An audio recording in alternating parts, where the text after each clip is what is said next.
You have no idea the amount of ignorant mess we're about to get into right now.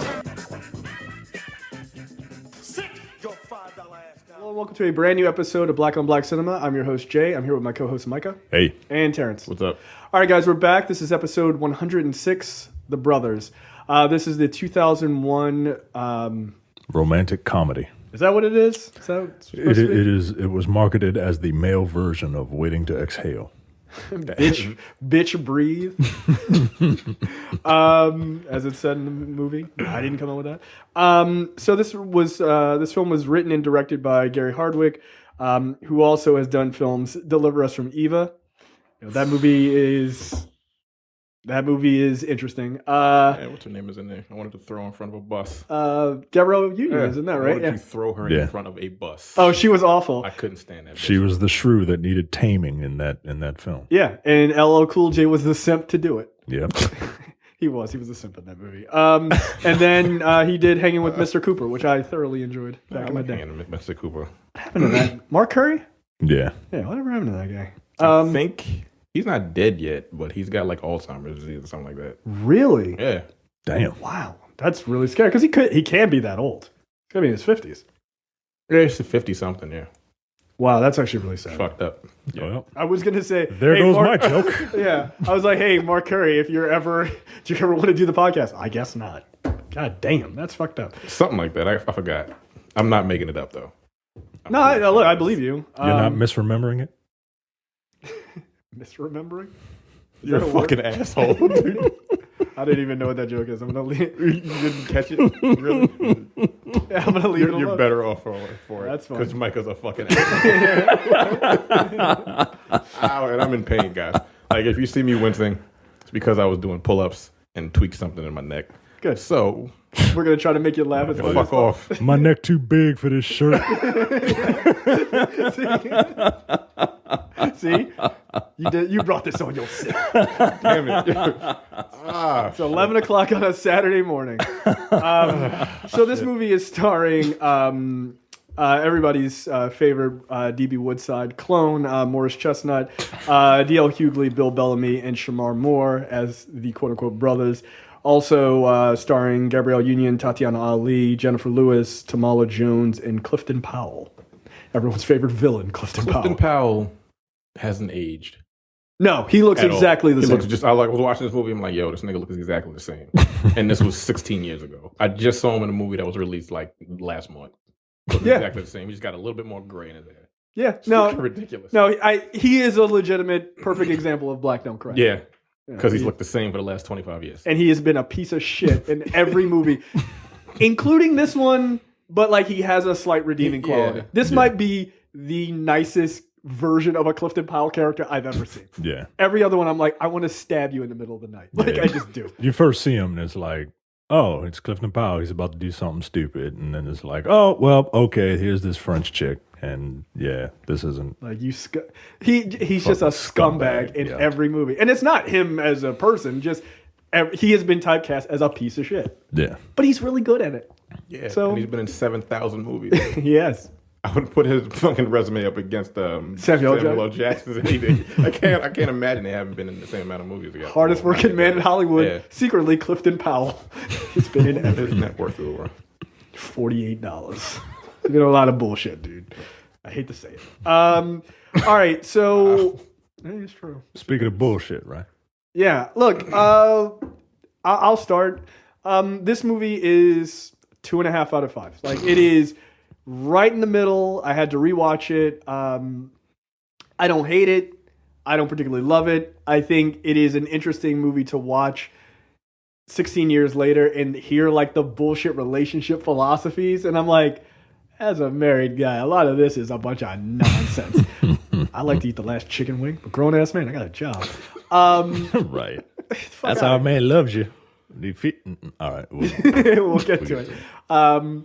Like Jennifer Lewis, I love you, but that's some bullshit advice.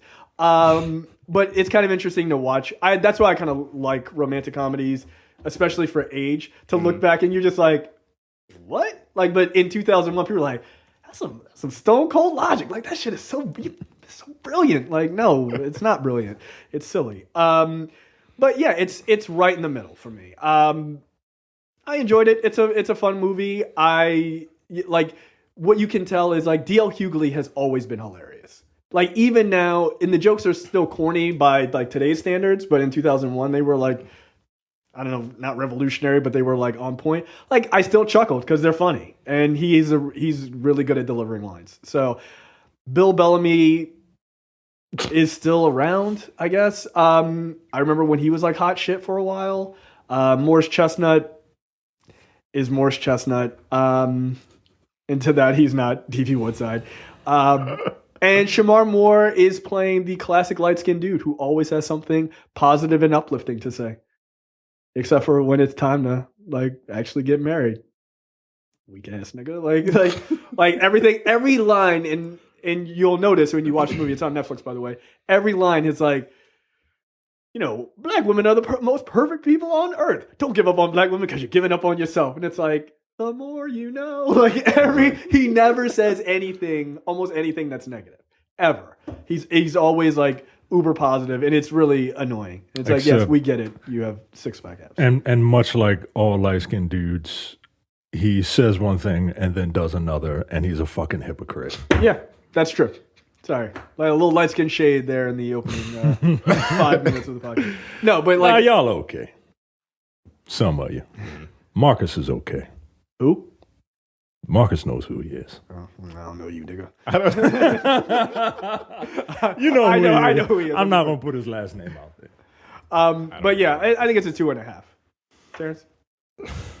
It was something we watched. I mean, it really wasn't much to it. Like it's a typical early 2000s black comedy. Yeah, nothing spectacular. Performances were performances. Like I don't really performances were performed. Right. I don't have much to say about it. Another amazing review by Terrence. Like everyone acted in this game. Everyone acted fine. Were there anybody who you thought was bad?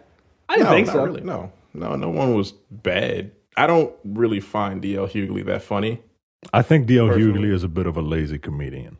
Really? Yeah, he's better at making fun of people than he's the guy that's like he'll roast the shit out of you. Yeah, I think that's his style. Right, it's like the Mike Epps types. Yeah, I can see that. And while that takes talent, like you know what else takes talent? Like crafting a set or a story, like basically being a storyteller and performing that set and then tweaking it and then performing it. Like that's real talent. Whereas this dude is really good at playing the dozens.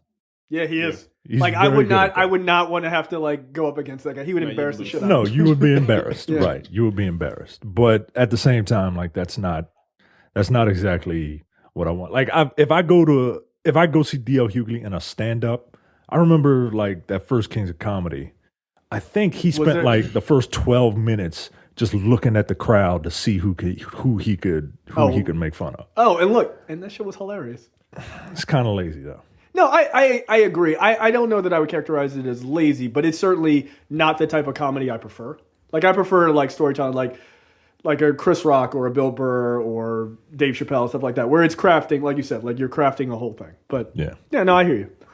What my score would, I got 2 out of 5. Okay, I think that's fair. Like, I didn't hate it, like you said. I didn't hate it. It was just like these niggas are just talking a lot of dumb shit. I think this episode's going to be funny from the perspective of like, no, you shouldn't look at relationships like that at all. Like, well, I'm not married, so you're the 2 married guys on the. You'll be the Bill Bellamy character of this episode. No, he would not. Don't you? No, he wouldn't. That's true. I am through. I can see him being the Shemar Moore character, not the Bill Bellamy character at all. Well, you know what? For sake of just being a dick, you're Bill Bellamy. Just to be an asshole. As you know, Terrence loves white women. Like he just can't get enough. Just stare down at the table. Michael, your thoughts? This movie is a 2 for me. It would have been a 2.5, but Morris Chestnut's in it. So, I mean, that's The movie One day we're gonna get famous and we're gonna have to interview Morris Chestnut.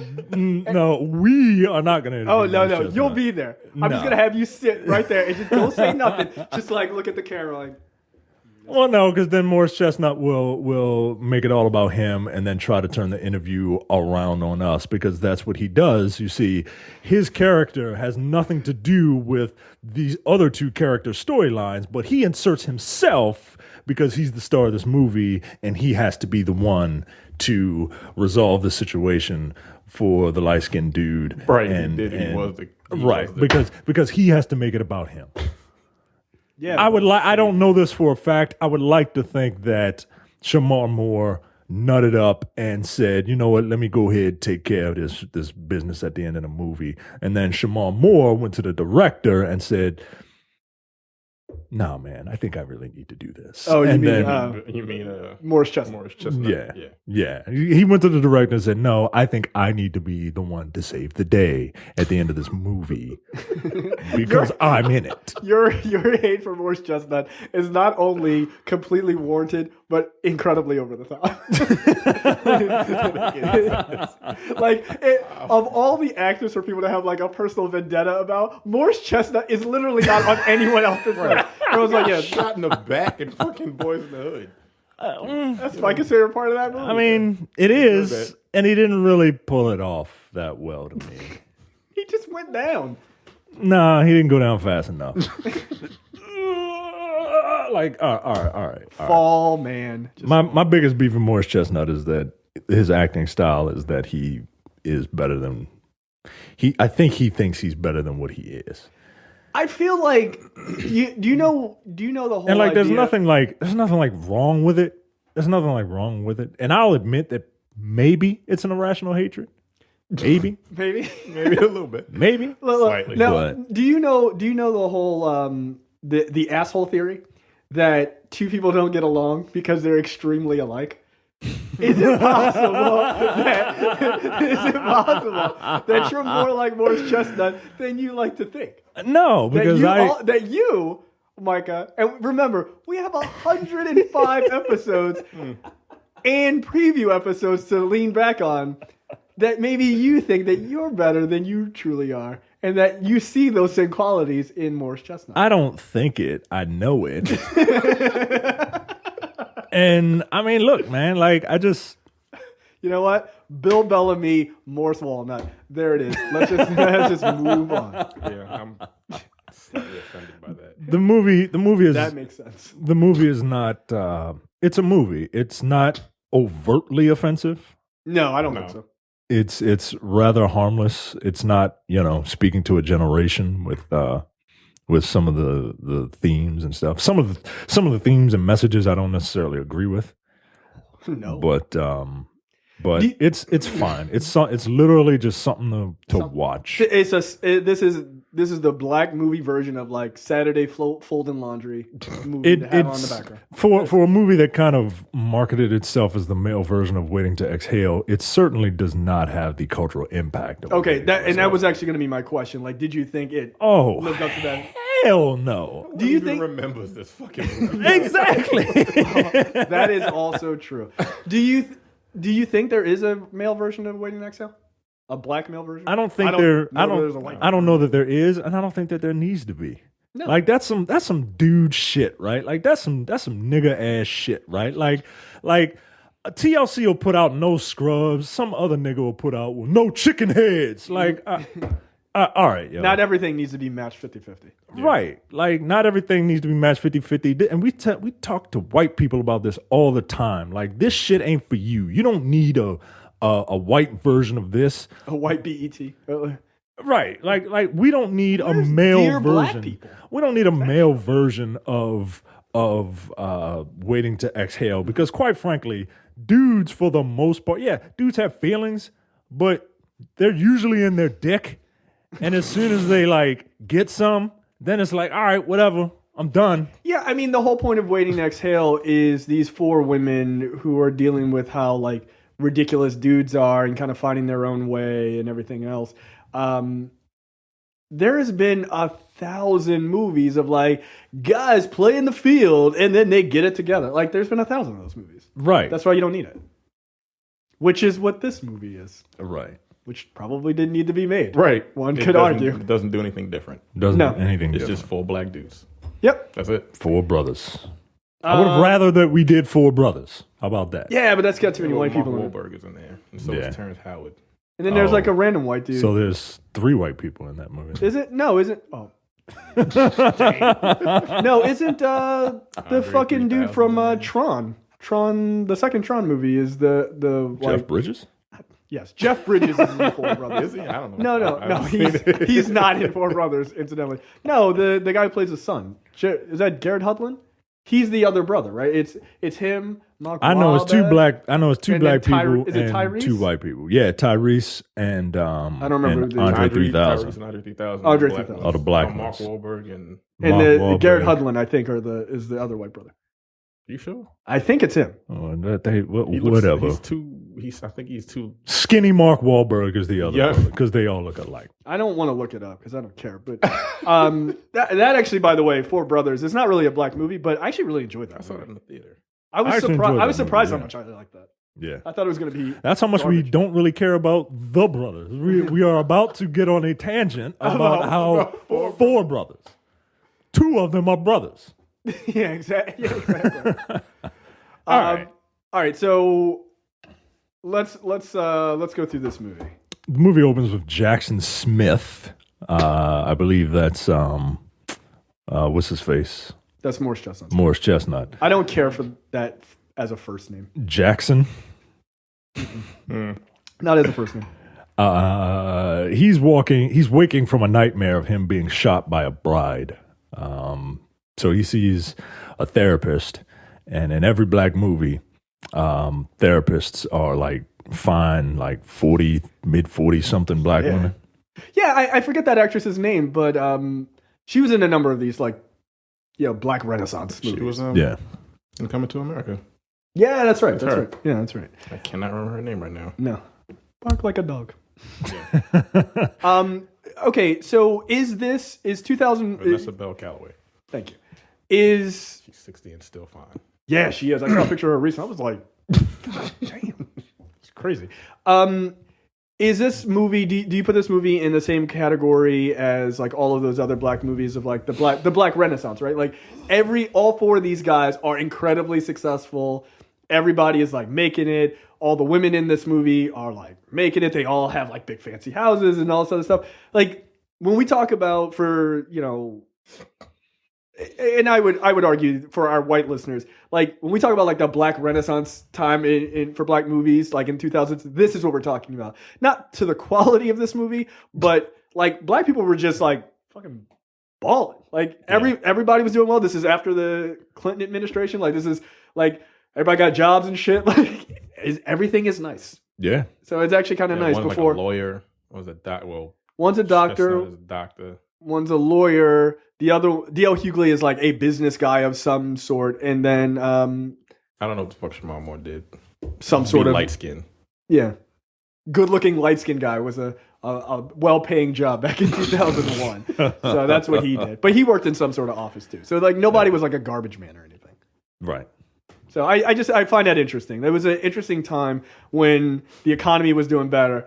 Black movies, like everybody was doing really well. Yeah. Like, there's so many movies like that. And it's really nice to watch. Like Brown Sugar was one, and Love and Basketball, all of those. Yeah. So there you go. Now look at us. I mean, black movies do reflect. We have a tendency to reflect, much like rap music, right? Like it reflects how we're doing. Like it just What does. does a rap music today reflect? Drug use. Yeah. lot Niggas who don't know how to prescription drug use. Yeah, it does. niggas who don't know how to speak and enunciate. Sorry. Oh, But the beats are really good. Yeah, but you can't talk. What's going on? But I do And think the that's. funny thing is a lot of them can. Can they? Yeah, they can. Unfortunately, Well, but then they put that shit out. you put a musical bed behind them, and then it's just they turn into fucking mush mouth. And it sells millions of records, which is amazing to me. Anyway, he sees a We're therapist. old. Yeah, we are. He sees a therapist and to talk about his issues with commitment, because bride shooting you is a metaphor. Is that a black card revoked fucking question? What does it mean when you dream about a bride shooting? It means you watched a terrible fucking movie. Therapist suggests that he should date more and to try to be friends with women before sleeping with them. No. What a concept. What a concept. Yeah, that doesn't make sense. Anyway, go ahead. Next, we see Brian Palmer, played by How to Be a Player. Yeah, Bill Bellamy. I really like. I He just literally finished fell off watching the face of the earth. Yeah, well, He did like Last Black Comic Standing or whatever. What was the name of that show on BET or like Well, TV One? Or don't ask me. What's that show on BET? or Bounce? Which one is one of them? honestly, the last thing I remember him in is How to Be a Player. I think that was kind of the last movie, and then he did a stand-up a couple years ago that I actually thought was pretty funny, and I was surprised. For some reason, was he like? Did he get introduced to the world through MTV? Yeah. Was he like a VJ or something? Yeah, okay. All right. He was the fucking shit for a good 5-6 years. He was a black dude of the moment. Yeah, he was. He absolutely was. He. I liked Bill Bellamy back in the day. I don't hate Bill Bellamy. I don't love Bill Bellamy, but I don't wish ill on him. It's like you did fucking I'm not Chestnut. gonna dock this movie a half a point Because Bill Bellamy. Because of Bill Bellamy, that's safe for Morris. Okay, gotcha. All right. Seems like a weird line to draw, but go ahead. So Brian is a lawyer, and this is one of the most accurate portrayals of a lawyer that I've seen, because he's a lawyer, and when people think lawyer, they think, wow, like lawyer, you must be doing really well for yourself. No, this nigga lives in Compton in a fucking rancher with bullets flying all over the place. But like a classic black dude, he has a really nice car. Really nice car, really shitty neighborhood to live in. But my house is nice. My house is not falling apart. He's in court, and I live in a pre-gentrified neighborhood. We're mid-gentrification. Yeah, it's coming. Yeah, I mean, we're like kind of the ones doing it. Did I ever? Here's an interesting side note. Okay, yeah, black people can gentrify black neighborhoods too. Here's an interesting side note. My wife and I, we went to a community meeting, right? This is how you know it's being gentrified. There are community meetings. And we went to a community meeting, and they handed out a pamphlet, and they were like, we're trying to get more, what did they say? Multicultural,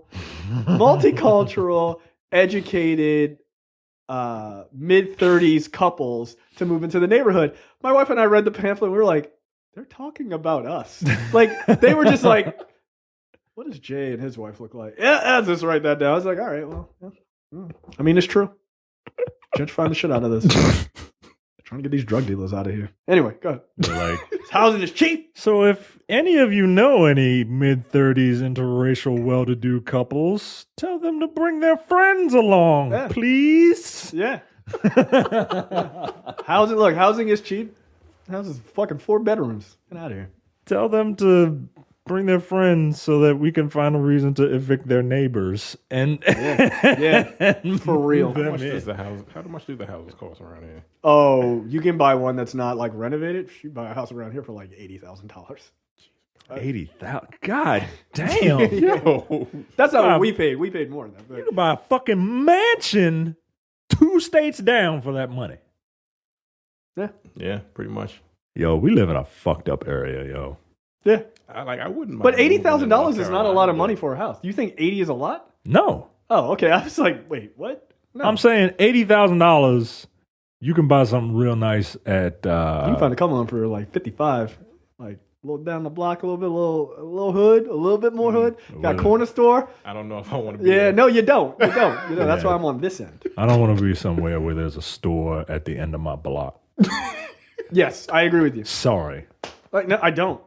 I don't live in New York. Like, if there's a bodega, like New York is a different story. That's a different story. Yeah, not Baltimore. We live in the mid-Atlantic. Yeah. Nah. Yo, my neighbor's house used to be a store, which is kind of interesting.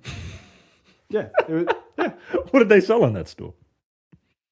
Fuck if I know. I don't know. It was already a house when I moved here. Oh, okay. But I didn't it know if was bought by it was a store. It was a corner store bought by a former Ravens player who completely gutted it and renovated it. It's fucking beautiful, and it's a super big house because it used to be a fucking store. Oh, I didn't know It's if it like was 2,000 square feet in the hood. I didn't know if it was like your other neighbor. You're talking about the neighbor across from you. Yeah, behind me. Behind you. Yeah, I thought you were talking about the neighbors next to you Fuck no. that sold pharmaceuticals. Yeah.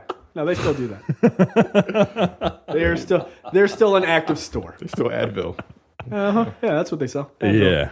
Laced with cocaine. Green Advil. Yeah. I wish they only sold. That's pretty funny. Brian's a lawyer, and he's having a bad day at work because this judge that he used to bang, this black woman, denied all of his motions. And She was super fun, by the way. she was. And he was like, really, Your Honor? You going to just deny all my motions? Like, that's how he's speaking in court. Right? You're right. That's why you're a Compton lawyer. Right, right. And she was like, oh, you got something to say? Contempt, bitch. Bam, jail time. No. He calls her a bitch under his breath. Oh, She hears it.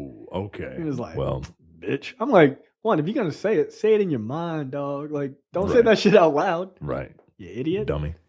He winds up in jail for calling the judge a bitch. Mm-hmm. And Brian doesn't like black women. No. And look, Brian is an asshole. Like, he is. He's very much And an asshole, yes. not that there's a justification for not liking black women. There isn't.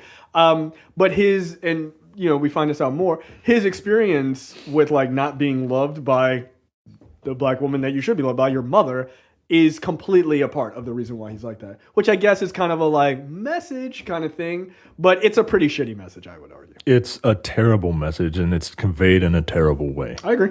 Yeah, it was really corny. Show me some love, mama. Show me some love. Oh, stop it. I'm like, You too old for all that shit. All right. like, All right. nigga, We cut to D.L. Hughley as Derek West on the phone with his wife nagging him. And finally we see Terry White played by Shamar Light. And he's trying to dodge some office pussy being thrown at him because he's light skinned. because he's light skinned and has abs. But Yeah, I would he have failed. like, you got me. Yeah, that's what he did. I think. I can't No, remember. he doesn't sleep with her. He doesn't sleep with him? No. Okay. If I was single, I'd been like, all right. Oh, yeah, that's right. He doesn't sleep with her because he's in a relationship. Right. The four brothers meet up after Wasting work. your time. Four brothers meet up after work to play some basketball. And Of course they do. Terry makes a declaration to the group that he is going to be exclusive with the woman that he's been dating for a whopping 2 months. Did you get exclusive with your girlfriend after 2 months? We You're dated one for a summer, and then we broke up, and I realized, well, that was stupid. And it was. I started Facebook stalking her, and I was like, who the fuck is this Asian dude taking pictures with my girl, right? My girl. that I left. And yeah, an Asian dude. I was like, what the fuck? What are they doing at Tough Mudder doing this shit? Like, get the fuck out of here. I got real jealous, dude. I got really, really jealous. That's hilarious because I don't know. Maybe there's an Asian dude thing. My wife, And she wasn't even dating him. They were just friends. They were just friends. That was just me being insecure and stupid. Yeah, no, I get it. The guy, my wife and I went out like a Friday night, or I think we went out on a Friday night, or excuse me, a Saturday night, and then she went out. We were just dating, we just like the first time, and then she went out with a different guy like the next night, and it was Asian, and like she told me that I was like what? Who? What does he look like? Can he fight? Probably. Yeah. No, she was like he was a really good dancer. She was like, I'm pretty sure he was gay. he just didn't know it yet. He just didn't know it yet. Surprise. That's funny. So yeah, there you go. But yeah, it was a summer, which was 3 months. Then we took some time off. Then I begged her to take me back, and she was like, "I'll think about it." And sweat over there. There was Simp ass. and Playing the LL Cool J role and deliver us from you, Micah. Eventually she did. So it was more than 2 months before we were like, all right, let's do it. So were you guys totally exclusive when you dated during the summer? Yeah. I've never been that type to just like date. Because generally women don't find me attractive for whatever reason. So I've never had my pick of women. Right. Terrence? Not the same way. I've never had my pick either. No? Oh, that's interesting. I've dated around. Like I've dated around. Like I wasn't just like, oh, there are thousands of them waiting on me. Like that's not true at all. You a hoe. Yeah, it seems about right. No, I'm actually not at all. But I dated around, and like I was simultaneously dating, whatever. Basically, just spending my money at restaurants. That's another reason why I can't do it. That's another reason why I can't do it because you got so serious. Son. The period that we were broken up from the first time to the second time, I tried like dating different women. Online. Like, this shit's fucking expensive. This shit was fucking expensive, man.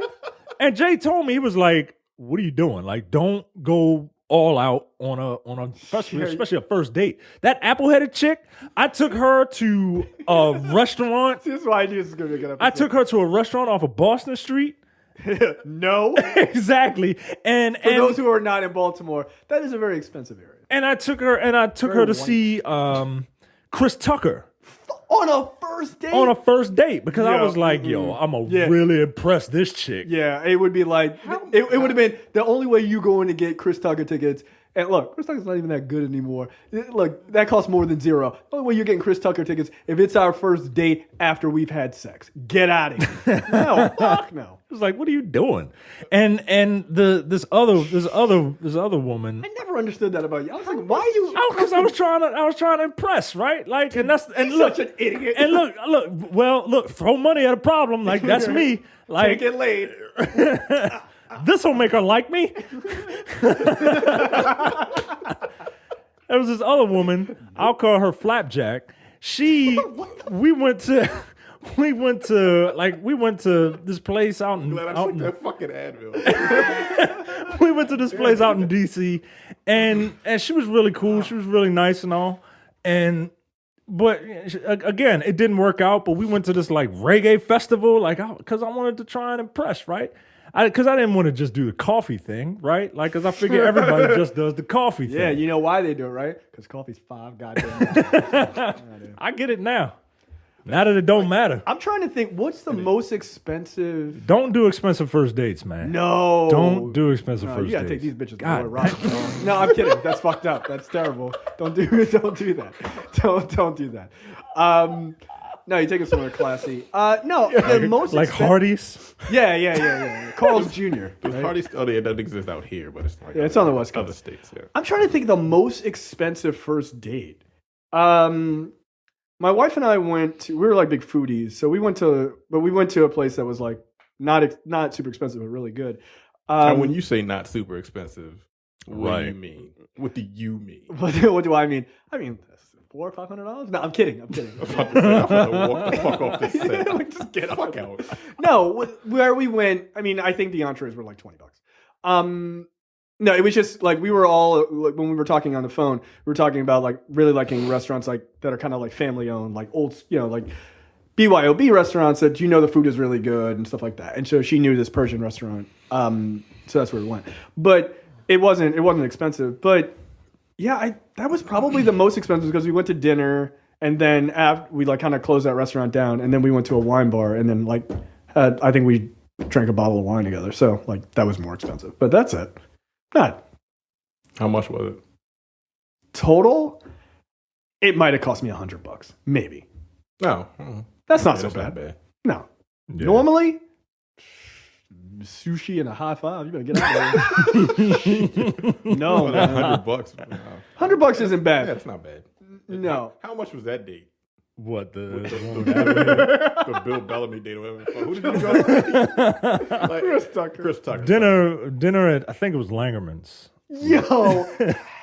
My wife and I haven't been to Langerman's, and we've been married for almost We've been married for 6 years. Get out of here. I don't even know what Langerman's is. Yeah, exactly. So yeah, it was. I think it was Langerman's. I remember what I had because I had some really good shrimp and grits. I don't know what the fuck she had, but the dinner was maybe like $50-$60, and then the Chris A piece?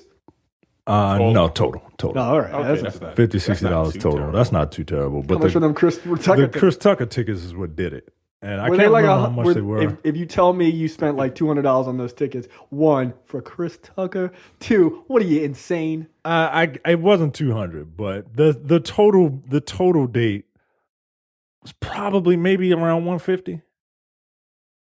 That's not so It's bad. about $100 for the tickets. Just about. Okay, that's not so that's bad. not as bad as I thought it would be. Yeah. Just about. You ain't taking. You took it to see Chris Tucker, not Chris Brock. Yeah. Which is, by the way, it was that Chris Tucker Netflix special. Ooh. That shit was not funny. Yeah, I watched that special, and that shit was not funny. It wasn't. It wasn't funny live either. I saw the star rating. I was like, no. I was very disappointed. That was a terrible, terrible experience for me.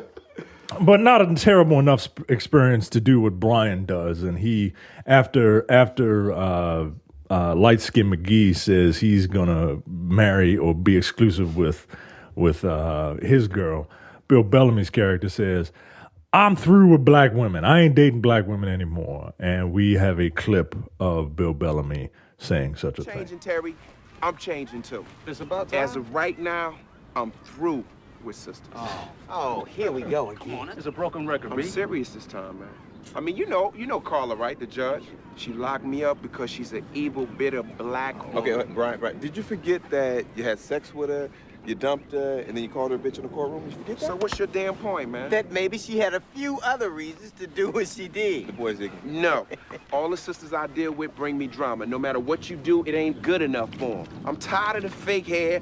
Oh, excuse me, that's my baby father. The excess weight. It's like they're giving out government cheese sandwiches with fake hair and babies. Now, what does that tell you? Man, that tells me that you a dumbass, man. Wake up.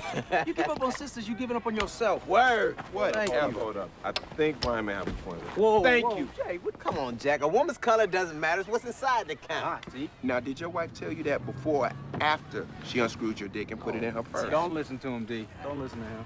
We here, Jack. No, we not there. I'm not going out on sisters like you, Brian, okay? My thing is, I just haven't found the right one.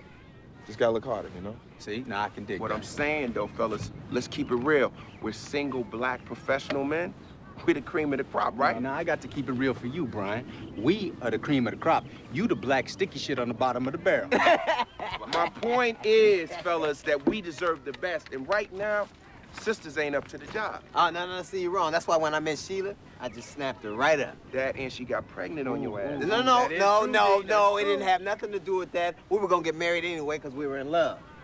Love, now there is a word you should look up in the dictionary. It's after ignorant and just before stupid. Stupid. Okay, so there you go. That's a clip of the four dudes. Again, Shemar Moore making sure to levy all the perfect advice as a light-skinned black man. Giving up on sisters, you're giving up on yourself. Now let me give up on my marriage. Wait, what? No, but he's not giving up. He's not giving up on having sex with all black women. By the Just way, the one that he says he loves. But that's for later. I never understand the whole "I'm going to not date a race" thing. No, I've never understood. I've never understood that, and I've seen women in their bios on dating sites, like adamant, like I don't want black men. Yeah, like I've seen black women say that shit. Oh, damn, black women? Yeah, I've seen. There was one specifically. It was a black woman, And I guarantee you, she wasn't even that fun. No, she was Right. not. Mhm. Yeah, I know. She. I only date niggas who are 6 feet. Bitch, you're 4'1". Get out of my face. In all caps. Like she was God. adamant about that shit. God damn. It's like only white men. Like, well, fuck you. Like, well, hey, Jared, take over, dog. Don't let me get in your way. I never understood it. Like, look, I don't discriminate as far as women are concerned because I like women. So the fuck do I care what complexion you are? It's no more your fault that you're one color than the other. Like, Right. who cares? Like, I care if you're a psycho. or an idiot. Like, that's what I care about. So, like, black, white. Look, I have dated women of every color and every race except for Asian. No, not East Asian. That's it. Everything else? Everything else. All right, nigga. What? Fucking short. I mean, you know, I'm a coxman, guys. I've dated. Whatever. I'm not saying that. I've dated. I'm not saying it. You said it. I like them I'm not brown, saying yellow, Puerto Rican, or Haitian. Yeah, I just never understood. I never understood the notion of like, I don't date. I've never understood it, but I've never done it either. Like, I've only dated black women. So that's also hilarious. And neither have I. Like, I can't imagine dating a white woman. I cannot imagine it either, because Like it would be the funniest thing. Like, but like that's how life works, right? Like the most adamant, like, no man, look, let me tell you something about white people. White people ain't shit. Yo, this is my girlfriend, Cindy. She cool. Rest of y'all motherfuckers ain't the shit. funny thing is, like, I cannot remember me ever. Like, what would my conversations be? no, you just gotta find like one of them wigger bitches. That would make me even angrier. Like, no. Stop it. Terrence comes in with like a white girl with dreads and a dashiki. Like, what the fuck? Yo, she woke, dog. She Fucking woke. Rachel Dolezal and shit. Like, no, yo. That's There as you close, as go. close as you ever gonna get. Like, it would just be like, I feel like it may be possible. Sure, but it it's just possible. it's possible, but like, I don't see it. Can she twerk or no? It's gonna matter. It's gonna have to be a criteria. But no, it's Well, fucking a white woman and dating a white woman Those are are two two different very. things. I mean, I can sit there. look, slavery has taught us that Right. having sex with other people's races I would like doesn't matter. I would like to think that Terrence wouldn't have a problem having sex with a white woman, but like willingly spending time with a white woman is something that I mean, again, I'm having a very difficult time trying to imagine. like, Terrence. exactly. Imagine that for a second. What would the fuck am I going to talk about? I mean, like there are like white women aren't a monolith, right? Like there are very different types of white women, but There's pink. There's light pink. there's sunburnt. yeah. There's like three. There's Everyone knows that. fucking super pale. Yeah. Remember, It's so funny. There's only two types of white women. right? What was it? 8th or 9th grade? God damn, you gotta go that far back. I used to talk to a white woman. I do. No, and it wasn't like there was this white girl that I went to school with, and I think she liked me. That's it. Terrence was like, and that was the end of that story. Yeah, there's really not much else to tell you. I don't know. I don't have a. Yes, I do, but I don't really. They annoy me. Sorry, white women. You're all fine, but you annoy me. Look, some You do. personalities are fucking annoying. Look, there's certain personalities that annoy the shit out of me. And I'm saying exclusively white women. Like any Hispanic, Terrence is like Indian. we're all. It's all Oh shit! Everything. Are you a racist? I've been done wrong. I've been done wrong. Oh shit! I'm just dealing with my life. That was hilarious. No, all the other ones are fine. Just not you. Oh Look, shit! God damn it, leave me alone. Like all the women of color are fine. If you're devoid of all color, nope. That's how it works. That's what I like to call them. Devoid of fork. Yeah, the DOCs, the devoid of color. People call us POCs all the time. Like, let's be fair and give them a 3-letter acronym. We're also. pox, they're docs. Yeah, they're docs. All right, that's fair. That doesn't seem racist at all. That did sound really racist. Plus, yeah, because it was. I mean, look, you got your preferences. I get it. Look, it was so bad that even Terrence had to take a second. Like, God damn, that shit might have been too racist. That's slightly bigoted. I have my reasons. I That's get fair. it. Look, I get it, man. That's really hilarious. Like, God, was I too racist?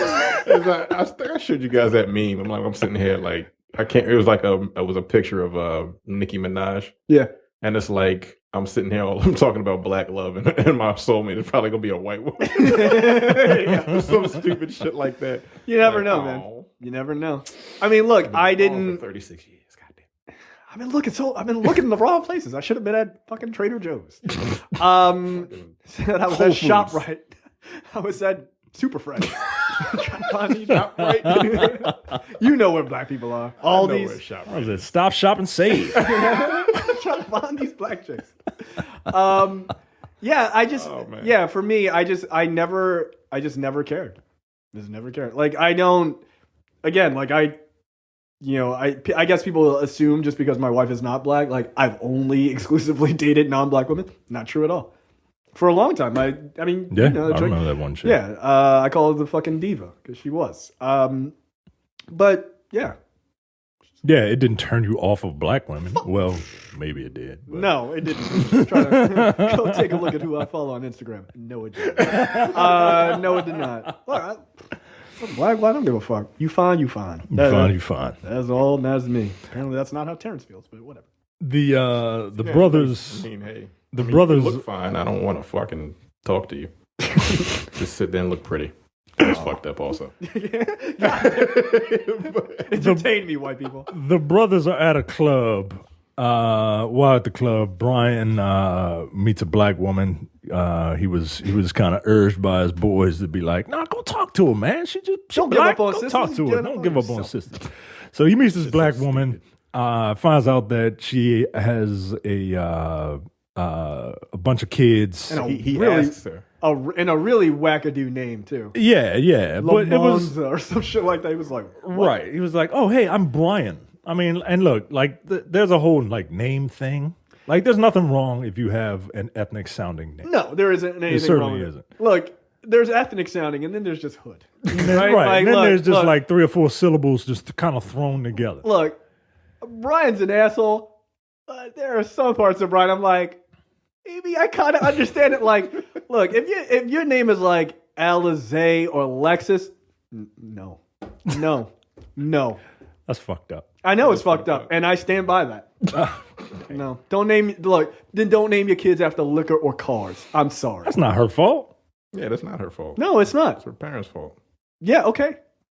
Anyway, I don't want to be in that family. Stop naming your kids stupid shit. So what's worse, me not really having... You are definitely worse than me. Worse? What, than me not wanting to date someone named after liquor? No. This is my girlfriend Hypnotic? Get the fuck out of here. No. You'd have to be... Your personality would have to be pretty amazing for me to date you if your name was like Alizé. What if you got to know the person, found out her personality is pretty amazing, But and then, oh yeah, by the way, my name is... Hennessy? Right, it's Yingling. Well, she's Asian? Right. That seems terribly racist. This episode is actually really unfair to other races, more than usual, which I'm fine with. No, I would never get to know you. You wouldn't even get to know them? God damn. No, I'm just being a petty asshole. No, I don't know. Like, of course, I'm saying everything with a blanket statement for effect. Yeah, I'm doing you. Too. Yeah, Terrence was quick to be like, yeah, me too. Guys. Yeah, me too. Me too.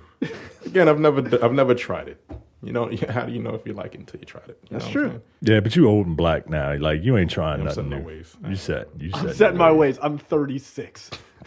I ain't no changing. He meets this woman. This woman, Lakeisha or whatever. She was like, yeah, I got 3 kids. LaQuanda. Tanaka, some shit like that. Right. It's my son T-Hawk. It's my son Tatanka. Toyota and Terrell. And he's immediately like, oh, nope, not doing it.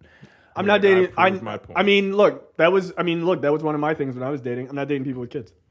I wouldn't. It wouldn't be a deal breaker, but I wouldn't rush into a relationship with someone with kids. Nope. It wouldn't be a deal breaker though. You having kids, I don't think there's anything wrong with that. I don't think you're a bad person, whatever. I just wasn't ready to have kids at the time I was dating. I mean, I think that's fair. Like, if you don't want to date me because I'm not 6'4", and I don't want to date you because you have a fucking child, I think that's totally reasonable. Yeah, I'm the same way. Like, I don't. If you got kids, that's a no. Look, I don't want a ready-made family. Right. That's like my thing. You plus kids, just add Terrence and Stir. No, like, sorry. Again, it's gonna have to be pretty goddamn amazing for me to be like, okay, I guess I'm somebody's dad Tuesday. Like, fuck it. No. Because then I got to deal with some other nigga around, or he died in a gang or some shit, and then I got to listen to his legacy. Nah, man, no. But he was a good man. Died in a gang. That's what it's like dating black women, everybody. No, that's fucked up. I'm just kidding. God damn. Kidding. Don't send a letter. It's like two fucking sizes over here. Like this nigga talking about somebody. I'm just being an asshole. My father died in a gang because black, and I'm over here fuck white people. Yeah, this is what happens when we record on Saturday mornings. We are fucked up. Terry shows up with his girl. We record on Sundays normally. It's like the Lord's Day. I think we gotta calm down. Even that ain't till tomorrow. Fuck it. Terry shows up with his girl BB, and he announces that they are getting married. That's cool. Do you think after they get married, she's gonna do something about those sideburns or no? God damn. I mean, they were very noticeable. Yeah, they were. I just couldn't look. Otherwise, she was like super fine. They were very noticeable. Yeah, I was just kind of like. She was very 2000s attractive. Yes. Yeah. Absolutely. Very 2000s attractive. She was light skinned. Was she light skinned? Yeah. Fuck yeah. Very You think Shemar Moore is gonna sully his DNA with a dark skinned person? No, of course not. Because he's an asshole.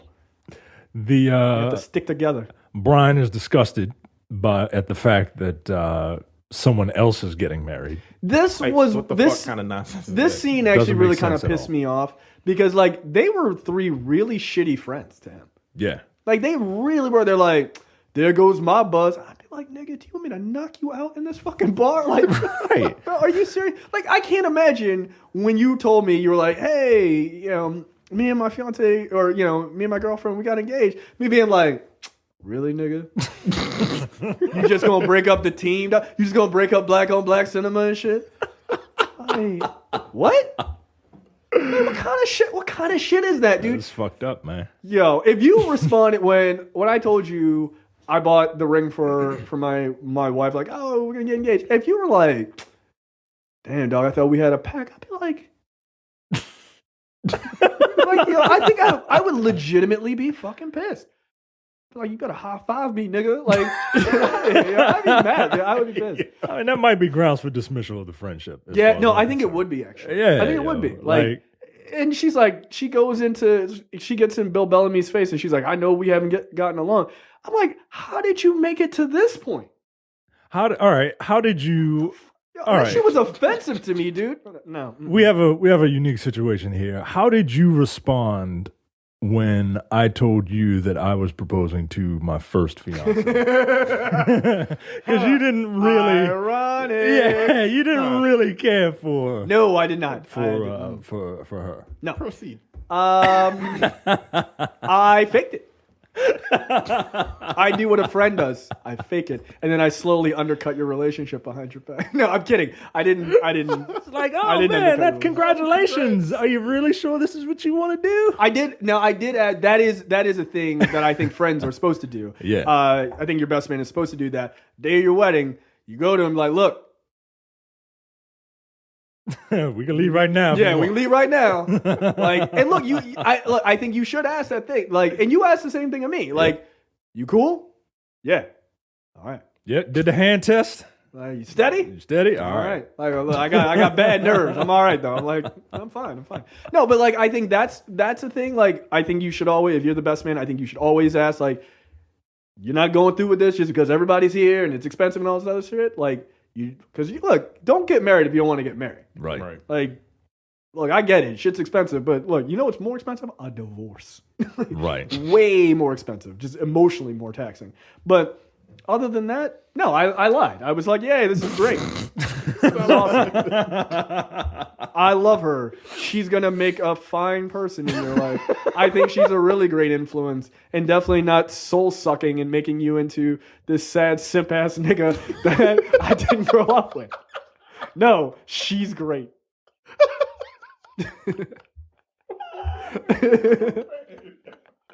That's what I said. Woo! Because we're friends. Oh shit! Funny. I mean, right. Look, asked and answered. That shit is funny. Fucking true. Oh man. Yeah. And look, when you told me like you guys are breaking up, I was just like, you know, how you don't like want to be too excited and shit. And I was just like, because it was like over the phone. I was like, yes. Because I told you, and that was actually one of the hardest. That was one of those moments where I thought, okay, there's a chance that we will never be friends again. When I told you, I was like, I think you should break it off. Yeah. Yeah, I remember that, and I was just like, yeah, you kind of throw that fucking matzo ball out there. You're like, I think you should break it off. Hello? Are you still there? Yeah. I'm like, whew, okay, how we doing? And you're like, yeah, you're probably right. And I'm like, yeah. Oh, okay. Okay. Yes. And then like 3 months later, you did it.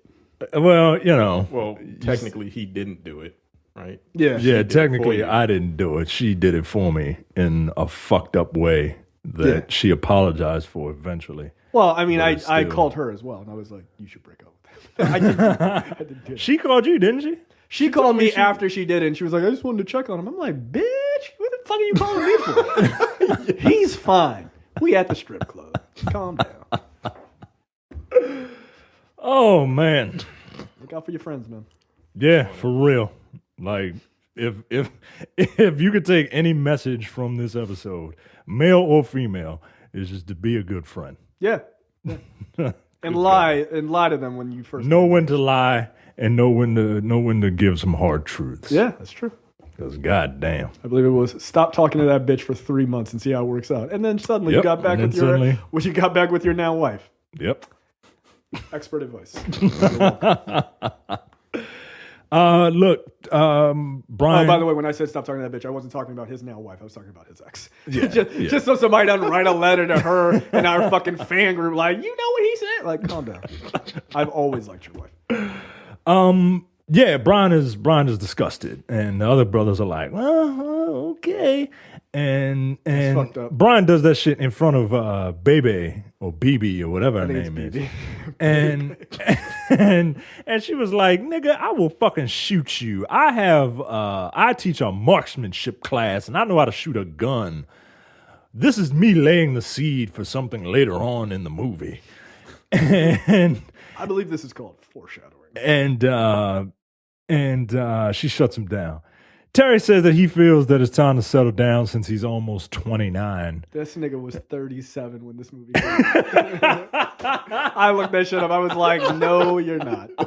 You old ass. He's 47, or I think he's 47 now. Actually, he's 47 now. So, yeah. This shit is funny.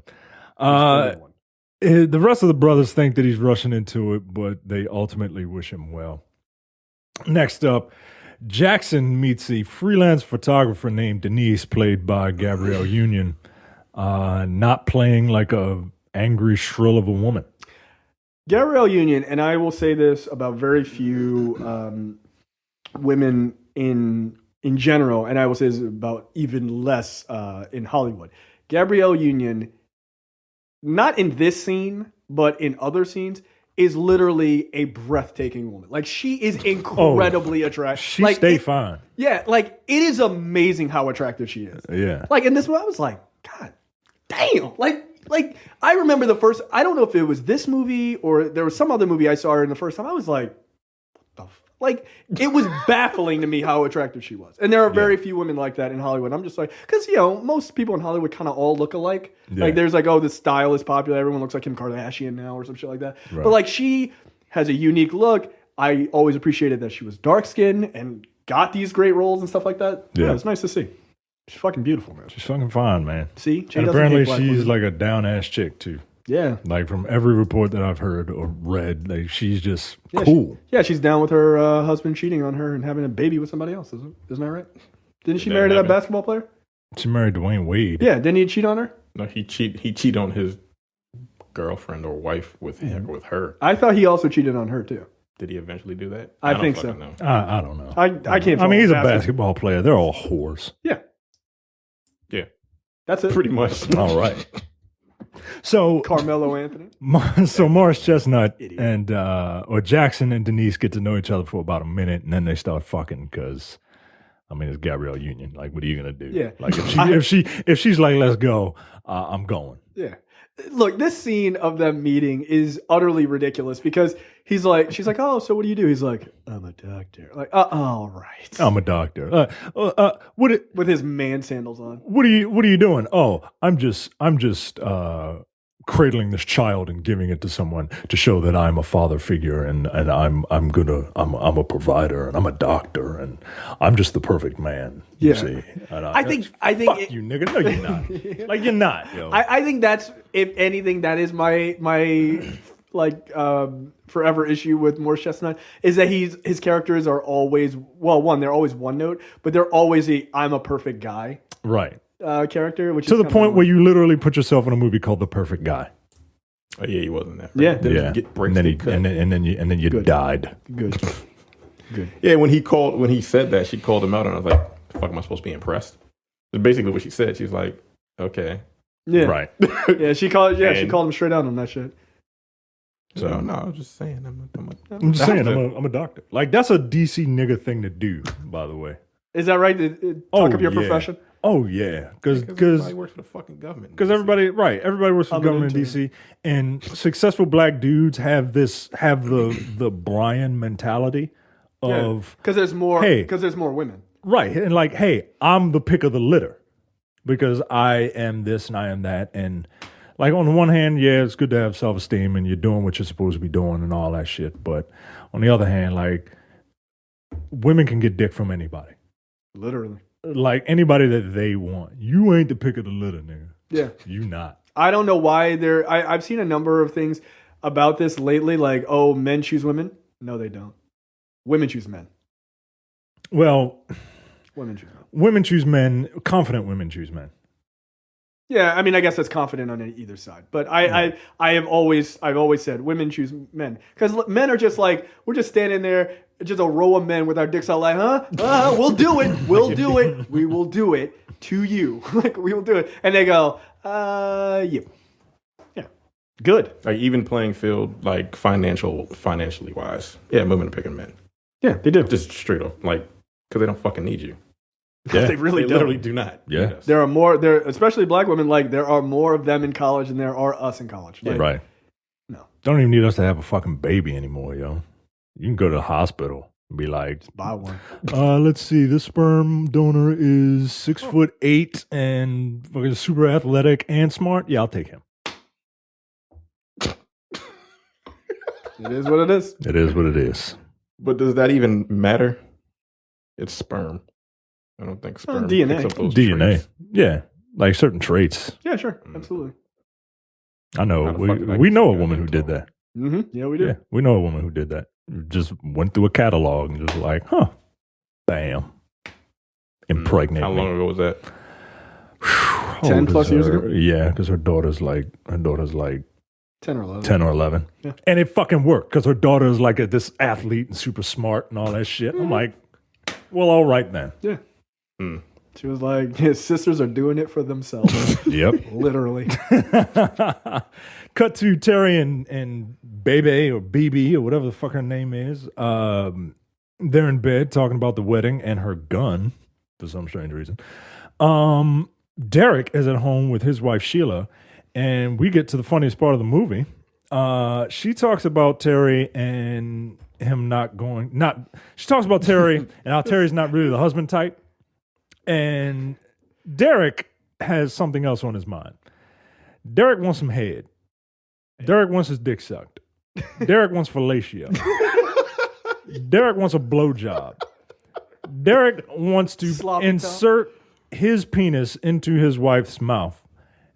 And she's not having it. And we have this scene. So, I suppose Terry's having a bachelor party with lots of naked hoes running around there. Yes, he is. You know, I never thought Terry would fall. He got me feeling like an old married man. All this excitement over Terry is a bunch of trouble for nothing. First of all, he is not the husband type. He and that Brian have been bed hopping ever since we've known him. Terry ain't shit. And he gonna give that up, please. A crackhead would have a better chance at a weightlifting contest, okay? You are funny. Boy, that was a good one. Cracking weight. You cracked me up. Well, it sounds like the coast is clear. Yeah. You go on, express yourself. Let me get that for you. No. Oh, baby, what is wrong now? I'm just not ready. What do you mean you're not ready? Sheila, you promised. But I've been thinking, and I can't do it right now. Oh, Sheila, come on now. We've been married for 3 long years. I know, but... But what? It's nasty. What the...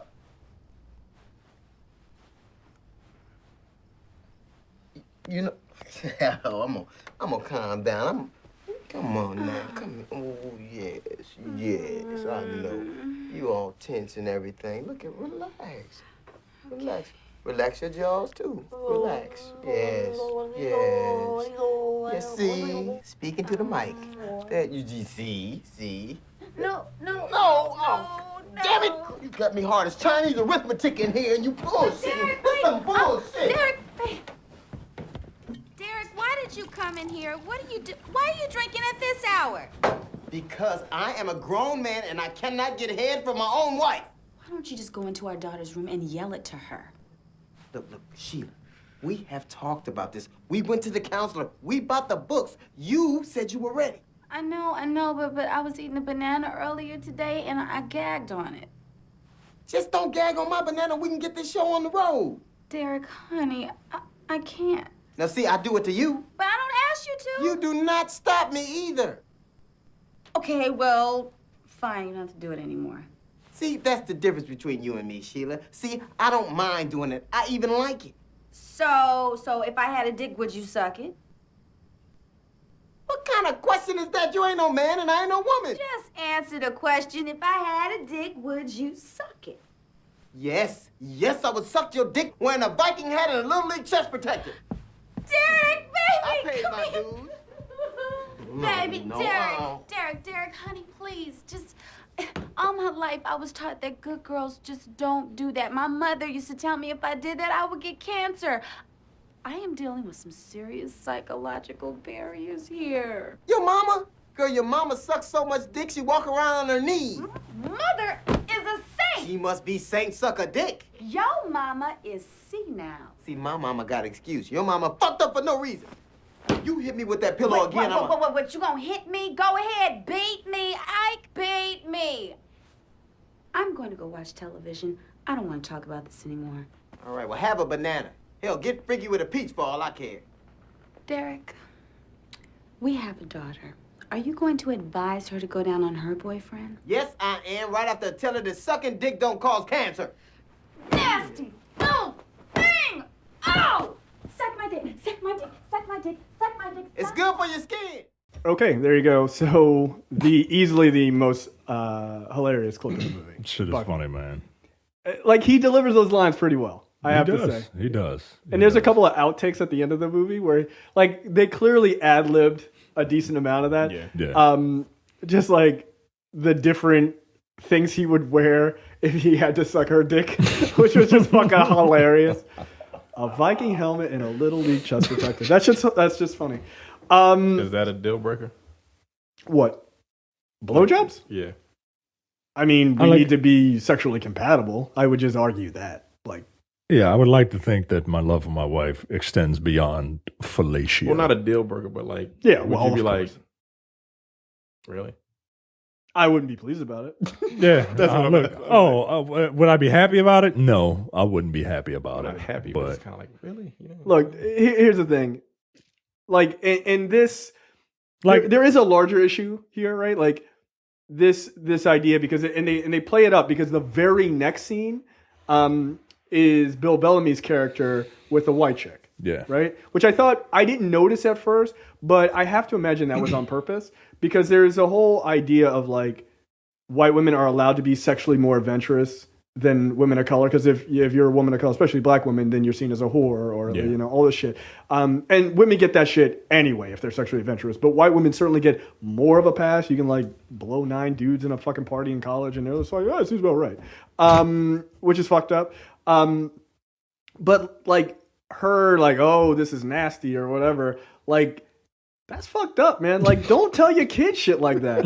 Like, you're gonna get cancer. You're gonna get cancer if you suck a dick. Like, you're fucking it up for the next man for the rest of his goddamn life. You gotta keep fighting back on that shit. And like, there's a lot of like religious hang-ups and shit like that people have that really fuck people up. And I do think like the judgment that especially women of color deal with when it comes to that. With like being open sexually, I think is very real. But like, look, again, I have dated women of all colors, and I would argue that white women generally don't have as many of those kind of hangups. They don't. And it's not fair because it's not them like that white women are like somehow more like just better or whatever. It's not that. It's just that society doesn't put that shit on them, which is kind of fucked up. Yeah. Look, if you're going to not do it, like lie to me. And play to my ego. Like, oh, but it's too big. I can't get it. Like, oh. Right, exactly. Oh, okay. All right, yeah, I can kind of buy that. Yeah. Yeah, your mouth only opens like this much. Right. Yeah, okay, right. All right. All right. You got to pull the fucking Terrence. My dick's too big to get sucked. My dick's too big for this mouth, guys. That's why I don't, nah. I didn't look at him because I knew he was like, sorry. Y'all did it. I didn't say shit. I didn't say a goddamn thing. Damn word. That's fucking hilarious. So yeah, the whole sexual hang-up thing it's a sad thing actually, and I think it's getting better in like the younger generation. Because there's like put that shit on Pornhub. I don't give a fuck. I'm like, God damn, you putting your face on there too? Don't you have coworkers? Yeah, man, young people that fucks me up every time. I'm like, oh, this is from the Pornhub community. I'm like, to go to work tomorrow. Like, God damn! Wait a minute, Sheila, that's you.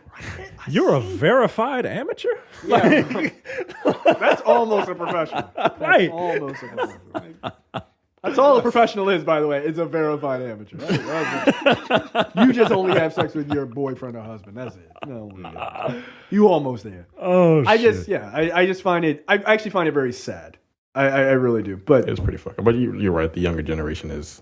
Well, I think they over it. Yeah, they are well over it. The younger generation, if it feels good, do it. Yeah, that's what was that? There was that British report that it was something like 18 to 35-year-olds in Britain are like 70% were like, I'll sleep with whoever. It's like 70%? Like, God damn. Y'all greedy. 70% you greedy. It's called pick one. Pick one. A couple of y'all get to pick both. I get that. Most of y'all motherfuckers are just greedy. But like that generation is just like, nah, son. Yeah. I'm up for it. So good, good for you. That's I think a better world, personally. There you go. Yeah. I would be pissed if I was not getting head. Anyway, so there you go. There you go. That was basically my question. Yeah, I don't know it would be a deal breaker, but I would be sad. I would have regrets. I would be sad. Oh. Like in 2017, you don't do that? They still make you? Like Chris Rock. Like, God damn. Okay. Cut to Brian in bed with this white woman. Look, if you're a black dude, you don't eat pussy. Get the fuck out of here. Get to work. Yeah, I don't understand that. That's a stereotype. Yeah, that is a stereotype. Just, I'm like, I never found that to be true about myself. So. I never understood that. Like, do you not?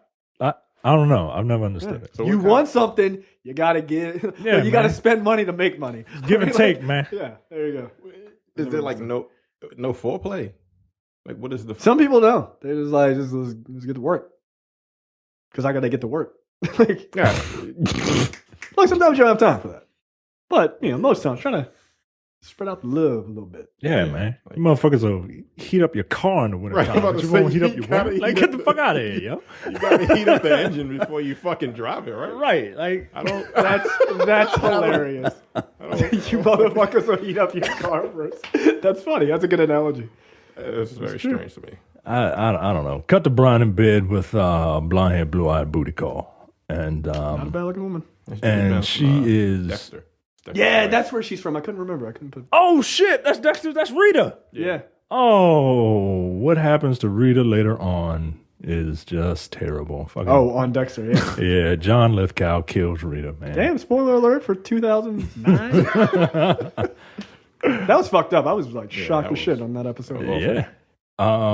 Rita looked good, man. Rita was cool, and apparently Rita is cool in this movie, according to Bill Bellamy, because he's like they just finished having sex with bra and panties on for some strange reason, and because movies. Like, girl, and why are you putting it on? And Bill Bellamy's like, look, I gotta go. She's like, oh no, I gotta go too, because I got a class. He was like, really?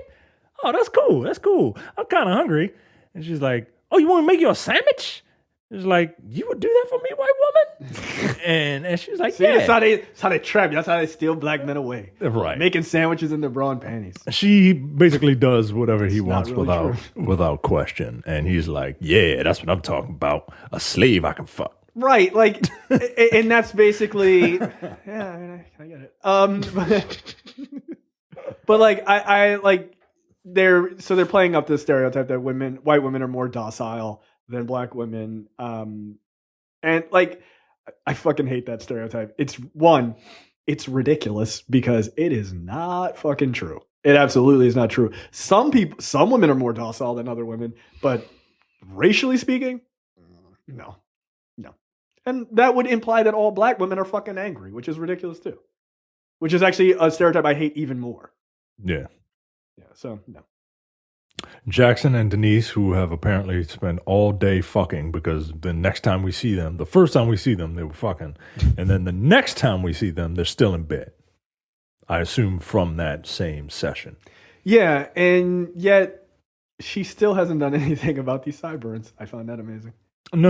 Oh, Jackson you're talking about Gabrielle Union. Oh, yeah, I'm sorry. But that one woman still hadn't done anything about him. Anyway, it's really bothersome. Morris Chestnut's character begins to tell Denise about his fear of commitment. This is a lot on a one-night stand kind of thing. Yeah, no kidding. But I assume that, like, we're supposed to think that time has passed. Oh, okay. But I don't know. Before he has a vision of the bride murderer, and he says that he can't talk about it. Denise eventually convinces him to tell her. He does, and Denise is like, oh, all right, don't worry about it. Don't worry about it. Nah. Like, we'll get through it. We'll get through it. No woman's that cool. No woman's that cool, dude. I have total commitment issues, and I just cut women out of my life. Oh, it's fine. No, it's not. It's like, you don't want to run away and never see me again? Like, no. We all right. Not buying it. Because you're perfect, Morris. Yeah. You're perfect.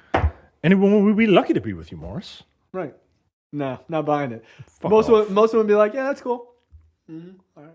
They make that fucking Kevin Hart face like, and the second they leave, they ain't never calling your ass again. Get the fuck out of here.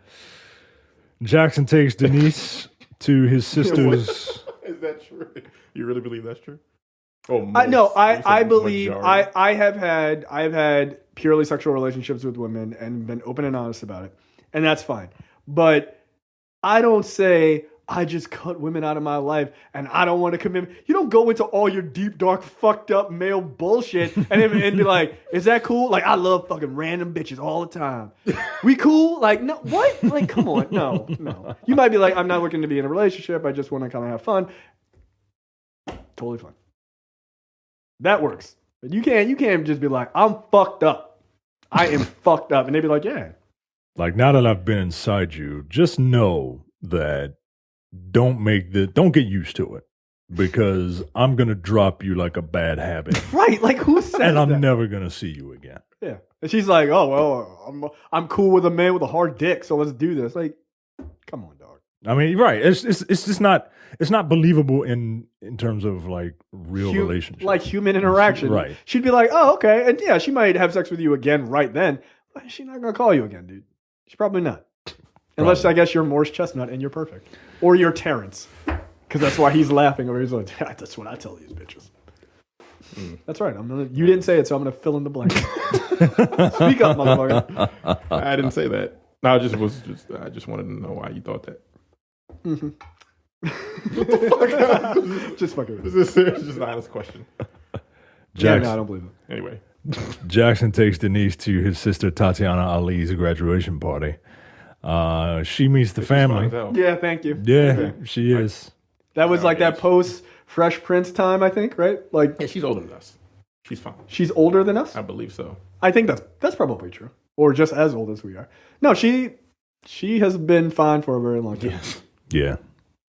Anyway. Muhammad Ali has really good genes. He does. I mean, look, even his daughter, I don't think that's his Thank daughter. you. Thank it's you. not? I thought Thank Layla you, Ali and Terrence. Tatiana Ali, I thought they were sisters. They're not? Thank you, They are Terrence. Thank you, Terrence. Thank you. I thought they were related. Are you sure they're not related? God damn it. Like, are we going to have to look this shit up? I thought they were related. No. Are you sure about that? I really don't think they're related, man. I really don't That's think not they're like related. his cousin, I think you are. niece or some shit? I think you're being a bigot. Right. Ali. All right. Okay. Close enough. Yeah, no. Her mother is Afro-Panamanian and her father is Indo-Trinidadian. Yeah, exactly. Cassius Clay, that light-skinned I nigga thought is that was- not I always thought that was his daughter. Indo-Trinidadian. Because they have the same last name. Yeah. Yeah. Yeah, how else? Why else would I think that? Good job. They're Tatiana Ali and Layla Ali are like roughly close enough, same complexion. I thought they were both attractive. Although I feel like Layla Ali would like knock me out for fun, but that's fine. I'd allow it. She's a year older than us. Tatiana Ali is. Yeah. Mm-hmm. It's fine. Ain't nothing wrong with that. No. Ain't nothing wrong with an older woman. No, my wife is 5 years older than me. There you go. Anyway, back to Muhammad Ali's daughter. She meets the family. Denise meets the family, including Jackson's father, Clifton Powell, a.k.a. Fred, and Fred's date, Ursula. Ursula doesn't... here's the thing with Ursula. She understands English, but can't speak it. Like Tekken. I don't know what that means, but In Tekken, everyone speaks their native language, they all understand the other. but they all understand each other. That's dumb. You fucking realize that. It's so fucking weird. That Like is you very get this weird. French chick talking to this fucking kangaroo, and they understand each other. Does a kangaroo speak like a normal language, or do like a kangaroo? Kangaroo language? doesn't talk. I don't know. I was just, They took the kangaroo out of the game. I know why, and don't even say it. This shit is one of the dumbest things I've ever heard. It's fucking so stupid. Yeah, again, Clifton Powell is playing someone who I don't find completely despicable, but he's kind of like a no good kind of dad. yeah. This scene is basically just to set up that Jackson has a family, and that he comes from a broken home, and he's not real Successful broken home. Very. a very That was a successful large broken backyard. home. Like, what is his father? A car salesman? Yeah, that's What does his he mother said. do? She's Jennifer Lewis. Right. Jennifer Lewis has money. That's it. She worked at Hellman at one point. So she's a retired college professor. Yeah, I love this is Jennifer Lewis, by the way. Yeah. She's hilarious, and her laugh is the best. Like it's just fucking funny. She's Yeah. great on Blackish too. So yeah, that's basically what this scene is to set up, is to lay the seed for what Jackson believes is his problem with women, is that he comes from a broken home and he doesn't like his dad because he thinks his dad was a womanizer and a player and all that shit. Which he was. Brian is at his mom's house arguing with his mom about Brian's brother Tyrell. Tyrell has been acting out and mom has had enough, and apparently Brian takes umbrage with that. That Tyrell, who lives in mom's house, is having women over and having sex with them and having parties and shit, basically not respecting the mom's house. Brian has a problem with his mom being upset with that. Yeah, that totally makes sense. Is that what was going on in this scene? Yeah. That's what I think was going on I in was that like, scene. Well, he also You didn't understand it. Well, and he also wanted his brother to come live with him. Yeah. Right, but he wanted him to live with him because the mom was getting too strict with the brother. I think maybe she was just being overly hard on him and like I don't know. I don't know, didn't man. I don't know. I the scene at didn't all. really Like, that's why I was understand like- the motivation behind that. I I don't understand like wanting understand your it at brother all. to be there, but I didn't understand the motivation. Like, and the scene is there to set the seed for the root of Brian's problem, and which is mommy didn't love me, so and mommy's a black woman, so I don't love black women because a black woman didn't love me. Right. Okay. Again, I understand the thought process behind doing the character like that and trying to make that the character's arc, but it's really fucking offensive. It's offensive, and it's not, And it's simple-minded. It's offensive. It's simple-minded, but most egregiously for me is that it wasn't done well. Yeah. It's not. Like, it was done in a very ham-fisted way that just kind of it's just kind of shoved in there, and it makes no sense. Yeah, it really doesn't. But like if his mom was a deadbeat, like if his mom was a bitch, then and if his mom was the mom from Moonlight, right. then it all makes right, sense. you don't like black women. I kind of get it. Right. Right. I can understand. His mom was like, nigga, I took care of you. You became a lawyer, and I'm taking care of your brother who can't stop doing Netflix and chill with his little girlfriends and shit. Like, and I live in the hood, and I got to deal with these niggas outside. Like, it sounds like your mom is kind of like doing exactly what she's supposed to do. Right. But oh, sorry, she didn't give you a back rub once when you were 16. Nigga, grow up. I forgot it. But yeah, his mother is, you know, the classic single black woman stereotype in movies, which gets a little old. But she's a single black mother. She's been left by his father for whatever reason. And so she's bitter. And look, this part I didn't mind. Like, she's also bitter towards black men because she's painting her sons in the same avenue of her ex, right? Like, that makes sense. They have two different fathers. Right. They also made that a thing as well. Oh, okay. Yeah, 'cause I was like, how the fuck are those two related? Yeah, fucking two random ass dudes. Right. So that part makes sense. But again, the scene and that whole arc is so ham-fisted and weird. Like, you kind of miss those things. Like, it misses any level of nuance where you could be like, well, she wasn't loved and she got treated like shit by black men, so she has these issues with black men. So she turns She's that projecting on her. it onto her sons, and then it's a fucks them vicious up. cycle. right. Right. And like, that is actually that could have been like a legitimate thing had it been handled better in the writing, but it wasn't. Right. So It was just confusing. yeah, and it was just like, y'all just hate each other because your black mama ain't give you a hug. Like, damn, that's it. Seems a little overblown. Like, give me a hug, mama. She's like, fuck off, nigga.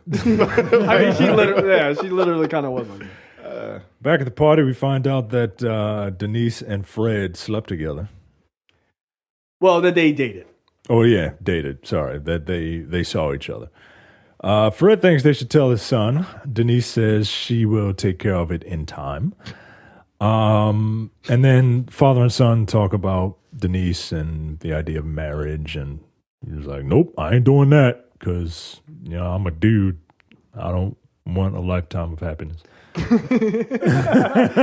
Here's my question. Did you guys notice how they referred to love? They didn't say. They kept referring to it as not falling in love, or they kept referring to it in a negative sense, like a trap. Yeah, they didn't say like, oh, I didn't think, because when Shemar Moore's character gets engaged, they're like, I didn't think he would fall, which I thought was kind of a fucked up sort of like little way of referring to marriage. That, Like you're a big strong man, but this woman beat you. Like that's she weird. got you. She Gotcha, got you. nigga. Yeah. Like, that seems You gave up. You quit. And now you just quit doing what? Quit hanging out with a bunch of dudes. Yeah, be a real straight nigga and hang out with a bunch of men, dog. Like, I could just go home and have sex with my wife, and like I could do that.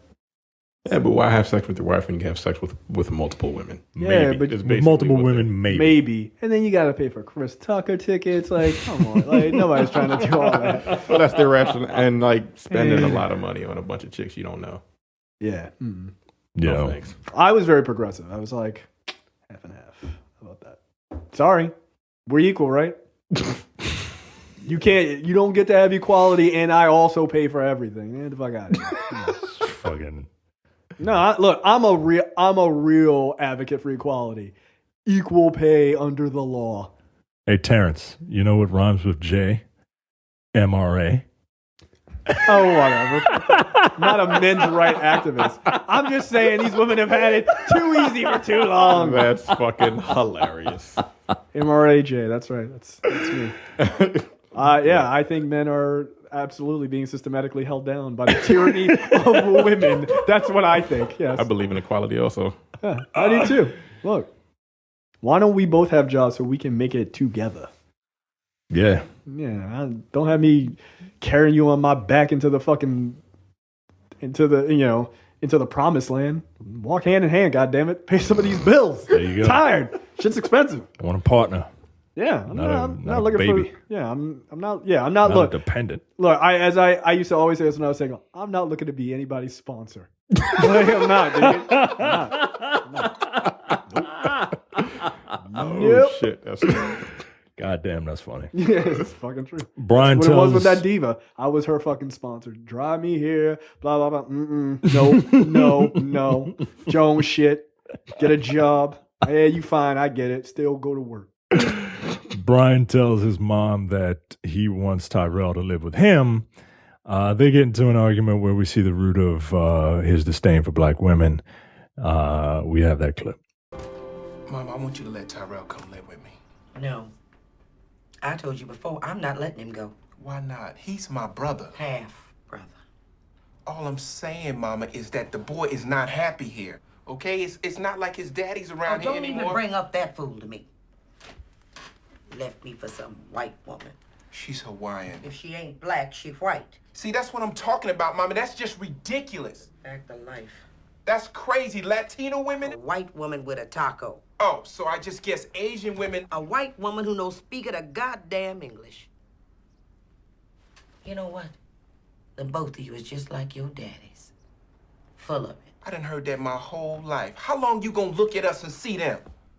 I know what they did is wrong, Mama, but me and Tyrell, we didn't do it. Can we get a little love? I raised you. That's love. Oh, really? Then prove it, Mama. Can you give your son a kiss and a hug? Too old for that now. You can't do it. Can you? You acting crazy. Just stop it. Mama, when was the last time you gave me a hug? What was it, 10 years ago? What, right after Tyrell's father left? Mama, 10 years is a long time. Come on, Mama, I'm waiting. Give me the love, Mama. Get out of my house with this nonsense. Okay, so there you go. Bill Bellamy trying to get some love from his mama. Yo, I clipped that out because the mom's description of what women are who aren't black are amazing to me. They're ridiculous. Fucking white woman with a taco. What? You know that's always really funny. Is If you ain't black, you're white. one that's just hilarious. That's so fucking ignorant. God Yeah, damn. it's like incredibly ignorant. Like, there are other people in the world. Nah, black, white, that's it. But I always find it funny when people are like, I don't date people who aren't like black people who are like, I don't date people who aren't black. But then it's like, it's cool if they're Puerto Rican. I'm like, I just said that. yeah, I know. Racist. No, but like literally only Latino folks are okay. Like black people do it all the time. They're like, close enough. Yeah, Big Pun can say nigga. It's fine. Like, you know what I mean? Like, Yeah, I never understood that. It's shit funny. at It's all. still kind of like Fat Joe. Yeah, nah. I told you my Fat Joe story, right? Like a friend of mine who a friend of mine was at a conference and Fat Joe was there and he was like, answer questions. And they were like, she asked him, she was like, why, like, you're Dominican, like, why do you think it's acceptable to say nigga? And he was like, just straight face, because I'm a nigga every day. Next question. He's like, you're right, Fat Joe. You're right. Okay. Like, I don't know what to say to that. Apparently being a nigga is a state of mind. Yeah, apparently. For Fat Joe it is. But I mean, Dominicans are they kind of are pretty black. Like just genetically, like they're not that different than Africans. It was just like, we stopped off at a couple of islands. Like that's really all it was. Gotta get some gas. Yeah, exactly. How do these black people get to Brazil? Well, they got dropped off and then they just hung out. So yeah, the mom's description is funny. That's Laverne from Scrubs, which she's been playing that same character for years, which is fine by me because she's hilarious. That shit was funny. What about Asian women? A white woman that don't speak a goddamn English. That shit had me. It's just funny. God damn. Derek goes to see his mother, Marla Gibbs. He tells her that he wants her to live with his family. We find out that Derek's mom and Sheila, his wife, don't really get along. Your wife hates me. No, she don't. All right. Yeah, you don't. Brian is having lunch with Rita. I don't know if that's her real name. I'm just going to call her Rita. Yeah, Rita's fine. And when the judge from the beginning of the movie who jailed him confronts him about having her barred from all his cases, the judge confronts the white woman, sticks her black finger in her white face, and starts to tell her off. He's like, "You the reason why you you got everything. Now you want all men too? You white bitch. Fuck you, Rita. I'm glad that John Lithgow killed your ass and left your baby sitting in a pool of blood." That's fucked up. Baby's gonna have a lot of traumatic issues later on. Will that baby remember that though? Maybe. With that, what, from Derek's lineage? That baby's fucking crazy. Dexter's lineage. Yeah. So she got her ass thrown through a table. Yeah, that white woman was like, "I'm a martial arts instructor, bitch." Hi-ya! She literally said, "Hi-ya!" and fucking threw her ass into a table. That was a pretty decent throw, by the way. That was a very decent throw. And look, don't put your finger in people's face, black or white. Don't do that. Yeah, don't do that. The one time Terrence is like, the white woman was correct. I agree with her. My thing is, I hated the way they, like, that scene is funny just because you got thrown through a table, which is hilarious to me. But I don't like the way they played the judge in that role. Like, I don't like that. And look, I know there are people who are like that in reality. Like, I hate that. She was bitter. Like, right. Like you a judge, lady. Like you got life going for you. This nigga is a lawyer in Compton. Who cares? And she's like bitter, but then she like takes it out on this woman who had literally nothing to do with it. Right. And she's like, she's bitter and irrational when, you know. Which this plays to that stereotype of like black women being angry, which kind of bothered me. I was just like, great. You made the white woman, who by the way is totally innocent in this situation, you made her look reasonable for throwing you through a table. Like, why? Like, I didn't understand the dynamic. Like it just like you can take our men too. I was like, but you like, do you want Bill Bellamy? Right. Like, right. I never understood that. He's the Lionel Hutz of this universe, right? Like he's not like he's an ambulance chaser, right? Right. I just never understood that. Like, I can't believe she's with that guy. Were you gonna date her? No. Okay. What the fuck you mad about? Like, that's the thing with black dudes and Serena Williams. Yo, she looked like a man 2 months ago. Now she got engaged to a white dude, and it's like, fuck that bitch. She's a traitor to her race. How are both of those things true? Shit don't make sense, man. No, you just mad and bitter because you at home and your girl don't have an ass like that, and you're sad. I get it. Like, come on, just stop. Brian is pissed at the white woman and says, "You embarrassed me, and you're no different from the rest of them." And the white woman is like, "What? You expected me to be different from a different type of woman because I'm white? Nigga, that's racist." That would have actually been hilarious. Like, oh shit, did I say it? I said the soft part loud and the loud part soft. Yeah. Like, he should have cleaned that one up. He could have cleaned that one up pretty easily. Like, no, I meant different from other women as individuals. Like, come on over my house, girl. Because, no strings attached. And she was like, you know what real women don't like? Busted ass, broke ass niggas like you. And she rolls out. And she was like, what you going?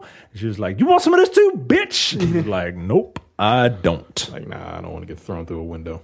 I'm fine. It was like, all right, Miss Jackie Chan, I got to get the fuck out of here. Cut to Jackson having more dreams of being killed at the altar. Cut to Sheila trying to make it up to Derek, but Derek is not interested in sex. And why the fuck was he having this goddamn dream? It makes no sense. Shemar Moore's character should have been having the dream. Yeah. Like, because it's fucking Morris Chestnut. Thank you. Yeah. Thank you. I need to be having the dream of this movie. I need I'm to the have hero. the dream about the bride shooting me because I'm getting married. Then why didn't you have that story, nigga? Why didn't you have that story? Yeah. I don't know. He should have had that doesn't story. Make any fucking sense. Right. He should have had this story, yeah. I love how, like, it's probably not Morris Chestnut's fault, but like, it's like, yes, it is. Yeah, it is. It is. It is. Sheila tries to make it up to Derek. Derek is not interested in having any kind of sexual things with her because he ain't getting head, which...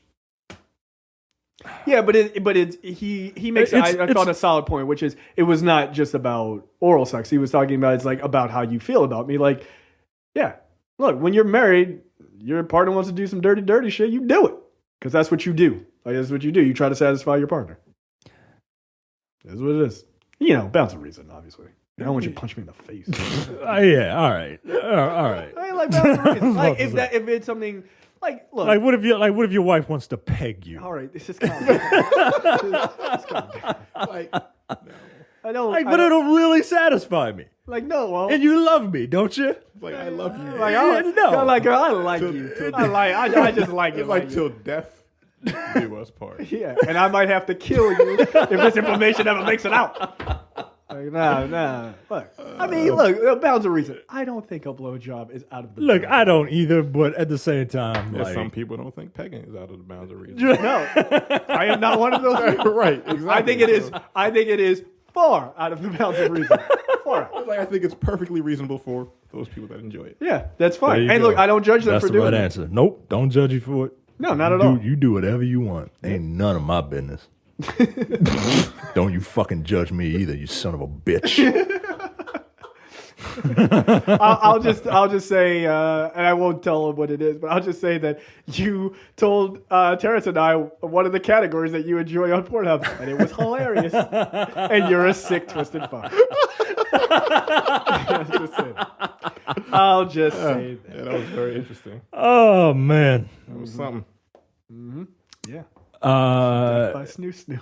Anyway. So to Derek, it's in Derek's opinion that it's not about it's that the rift is how he let her control the relationship. Yes. And now he's taking control of the relationship. It's always good to run a marriage by like who has the upper hand. All right. That's always a great plan. I'm in charge. He tells her that his mom is coming to live with them and they get into an argument about it. Yeah. Yeah. I feel like that's something because he didn't to an argument about. He didn't. My mom to come and live with it was like you didn't discuss it with me. Like this is our house. Like not anymore. It's my mom. It's my mama house too. No, it's not. She gonna be paying rent. See now, she don't have two nickels to rub together. Nope. Jackson tells Denise that he loves her, and which stops Denise from telling Jackson about the relationship that she had with his father. Okay. You dating a chick that dated your dad? No. Not at all. No. No. No. No. I mean, I think this is a valid question. Like they didn't sleep together. No. Or excuse me, as Morris Chestnut so very crass and rudely says, "Did he hit? Just tell me, did he hit it? Did he hit it? Did he? Like, did he hit it? Like, nigga, what are you, 14? He's 30. He's going on 30. Oh, he's 29. He's 29. Yeah. He's still very immature at 29. 29. Yeah. 39-year-old nigga. in this movie, right. They went out on a couple of dates and they kissed once. You go you. No, because my father and I are very different people. Like we have similar mannerisms, but we have very different viewpoints. I can see that. But your attention to customer service is astounding. You got to keep your customers happy. Yeah, and that's all he was thinking. Shut up. Terrence?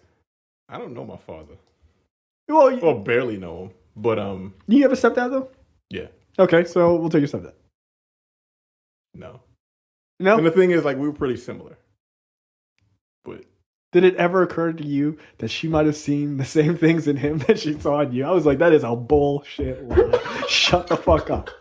We don't look anything alike at all. I don't think it would be too fucking weird. You think so? Absolutely. Like, hey, this is my girlfriend. It was like, nigga, you know I used to hit that, right? Like, what the fuck? Right. Like, imagine you bring her around your parents, and then all of a sudden you have this weird fucking this interaction between her and your father. Fuck no. Yeah. No. Sorry. Call me old fashioned. Call me conservative. I whatever. couldn't, like, deep down in my soul, I couldn't do it. Huh. That's interesting. I just be like, no. Yeah, yo, because it's just fucking weird, man. Like, cause I love how you whisper like, like, cause eventually, you're gonna start thinking weird thoughts like, my dick bigger than my dad's?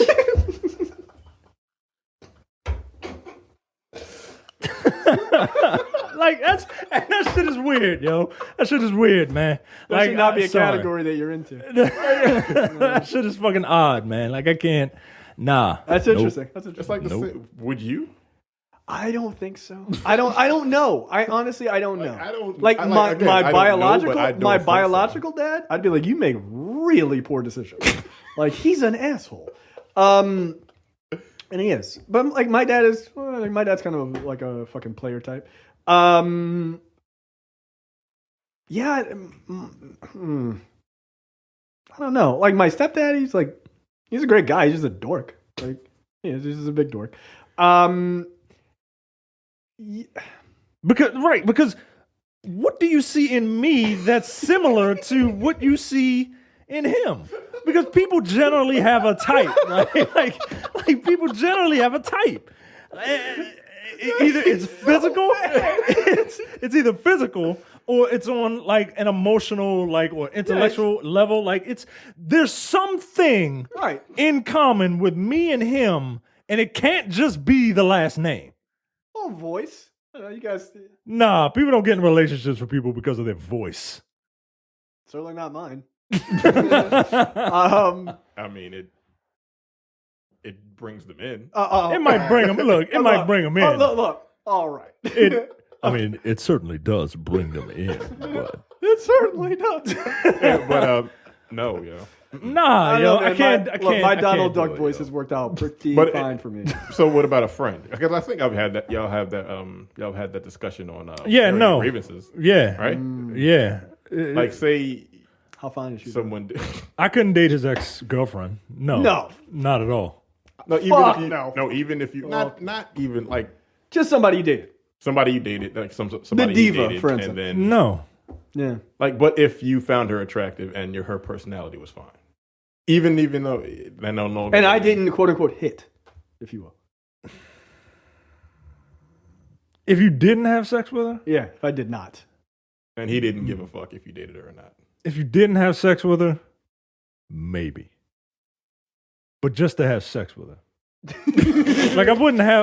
You couldn't have a relationship. No, I couldn't have a relationship because that's fucking weird. Yeah, that's a little weird. Like, hey guys, exactly. So how are imagine you? that. Right. With your dad. Your dad. You came out of that man's balls. Like that's fucking weird, man. I don't know. I don't know. I don't know. You don't? I honestly don't know. I really don't. I feel like I probably agree with you, but I just don't know. I don't know. If it was somebody I felt that strongly about, if it was just somebody I was like, All right, well, and then fucking move on. Sure, but yeah, to date would be tough. That would be pretty tough. It would just be really fucking. I don't know, man. I mean, I'm not a weirdo. I wouldn't be comparing my dick size to my father like some fucking people over here. But Okay, you can deny that shit all you want. You can deny that shit all you want. That shit'll creep in there one day. Yeah, probably would. It's like they say we didn't have sex. I'm like, do I really believe that? Like, yeah. Well, that would be my thing. Like my crazy paranoid brain, I'd be like, I don't believe you. Like I could never believe you. Like I'd be like, no, because if he's anything like me, he would have tried early. And Morris Chestnut even says, he was like, you gave it up to me after like 28 minutes of me like taking shitty photo shoots at a playground. So you're telling me my dad didn't hit? Really? And my dad is Clifton Powell. Right. Come on. I've seen that nigga in movies. Come on. He seems cool. Always wearing a suit and shit. Yeah. Got the fucking S curl in his hair all the time. Come on, man. He paid for that. I ain't trying to hear that shit. No, I couldn't trust you. You're a lie. The ladies in the brothers' lives get together and talk about them. The sisters, if you will. The sisters, if you will. We're not going to play that clip because it's too long. Okay. But they basically give their opinions on how relationships should work. And Tatiana Ali's character is the youngest, so she's like, "Oh, well, you just got to take control of your pussy. Reject it." Yeah. Oh, yeah. Just reject it because that word is given to us by men, and we got to own what we have, and it's a conversation. It is, and it's a person who's very young. Yeah. Who hasn't really. Funniest part of it is she was like, "That's why I'm not going to limit myself to just black men. I'll date anybody." And the mom's like, "The hell you will? I didn't raise you that way." Yeah, she was like, she says, "Who taught you that? Like, to equality? Is that what we're talking about? To not be a bigot?" Yeah, like it's really weird. She was like, "No, you stay with your own kind." Like, okay, which is funny. What year is it? At Terry's bachelor party, which is at Fred's house, Brian questions. That's, again, his family's a little close, man. Yeah, I mean never mind. Go ahead. The Brian questions why Terry is getting married. Terry tells Brian that Brian's just jealous of him. Derek, I didn't knock that nigga out at that party. I punched Bill Bellamy right over that bar. Like, no. Well, maybe he didn't because deep down he was right. Well, clearly he was. Hindsight and all that. Mm-hmm. But meanwhile, Derek asks a stripper for some head. And these weren't strippers, guys. These were all prostitutes. Yeah, these were straight hired prostitutes. The chick was like, "I'll do anything." I'm like twerk, like go dancing. Like I'll do anything. I'm like, so you're a hooker then? That's what hookers say.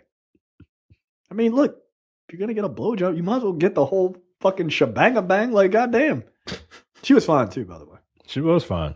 Yeah, so fine that this married man asked this stripper, "Hey, you mind if I get some head from you?" Or she was like, he brought her to the back, and she was like, "Yeah, I'll do anything. You just you tell me what you want." He was like, "Head, I want head, head. That's what I want. I want you to suck my dick." I'm like, "Oh, a man that knows what he wants. All right, let's do it." And then his conscience gets the better of him, and good. And he's like, "Nah, I keep thinking about my wife." And he's like, "Oh, okay, I understand. That'll be $50. Like, what? He's like, $50 to almost do something? You must be a Republican. Which I thought was pretty hilarious. Jackson finds out that Denise and Fred were in a relationship at that party because Denise called Fred's house and left a message on his answering machine. The classic movie trope, that answering machine just played the message out loud. Yeah. It's not common at all. No, it really isn't. "Hey, remember that time I fucked you and I'm still dating your son? Call me back." Like, hey, maybe leave it a little bit more discreet.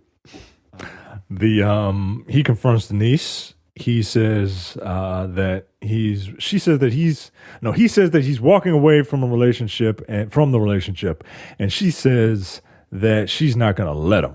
Like, I'm not going to let you walk away from this relationship. I'm going to make you love me. What? Get out of my face and get out of my house. That's what Jackson says. Just get out. We get a quick montage of the characters living their lives with terrible transitions. Not quite as bad as the men in 3B, but really close to it. Derek comes home to find out that the locks have been changed, and Sheila threatens to call the cops on him. Jackson talks to his... I'd have kicked that door open. You would have had the cops called. Yeah, and she made the point. Yeah, cops don't really...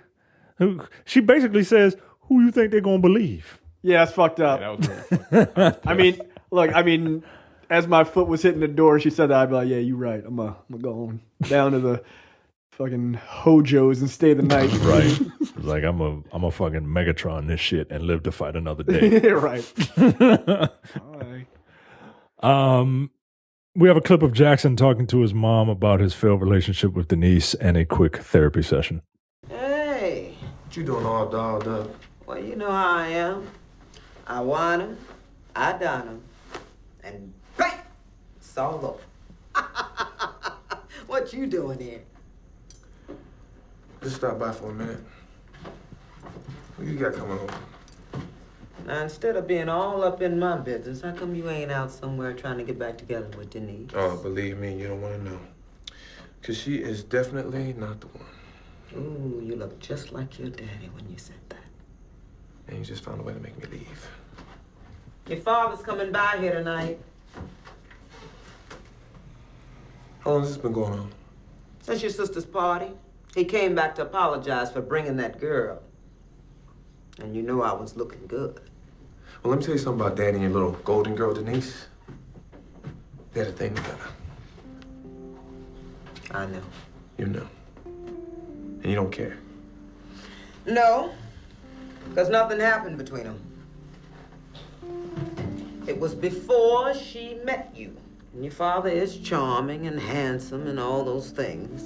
And did it ever occur to you that she might have seen the same qualities in you, Jackson? I can't believe she sucked you in with that nothing happened stuff. She's not the one who told me. She tried, but I didn't let her. Your father had already told me everything. Oh, nobody cared enough to tell me. Well, what makes you think that you can trust him any more than I can trust her? He didn't have to tell me, Jackson. And I know him. Mom, you're going to stop seeing Daddy. And do what? You're gone, your sister's leaving. I'm throwing parties here every other night just to have people around. Your father and I are comfortable with each other, Jackson. And I do have my needs. Oh, no, not the needs. Now, I know that you still love him. But you're going to have to let him go. No. I won't let him go. We had a marriage, love, and children. But nothing is stronger than that. Okay, and then what? He's going to come around here and get you all excited about getting back together. And he's just going to run and break your heart again. Maybe. But I can handle that.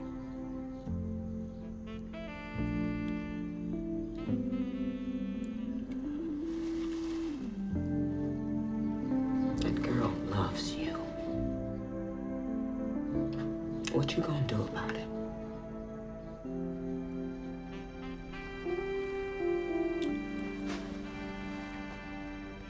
I gotta go.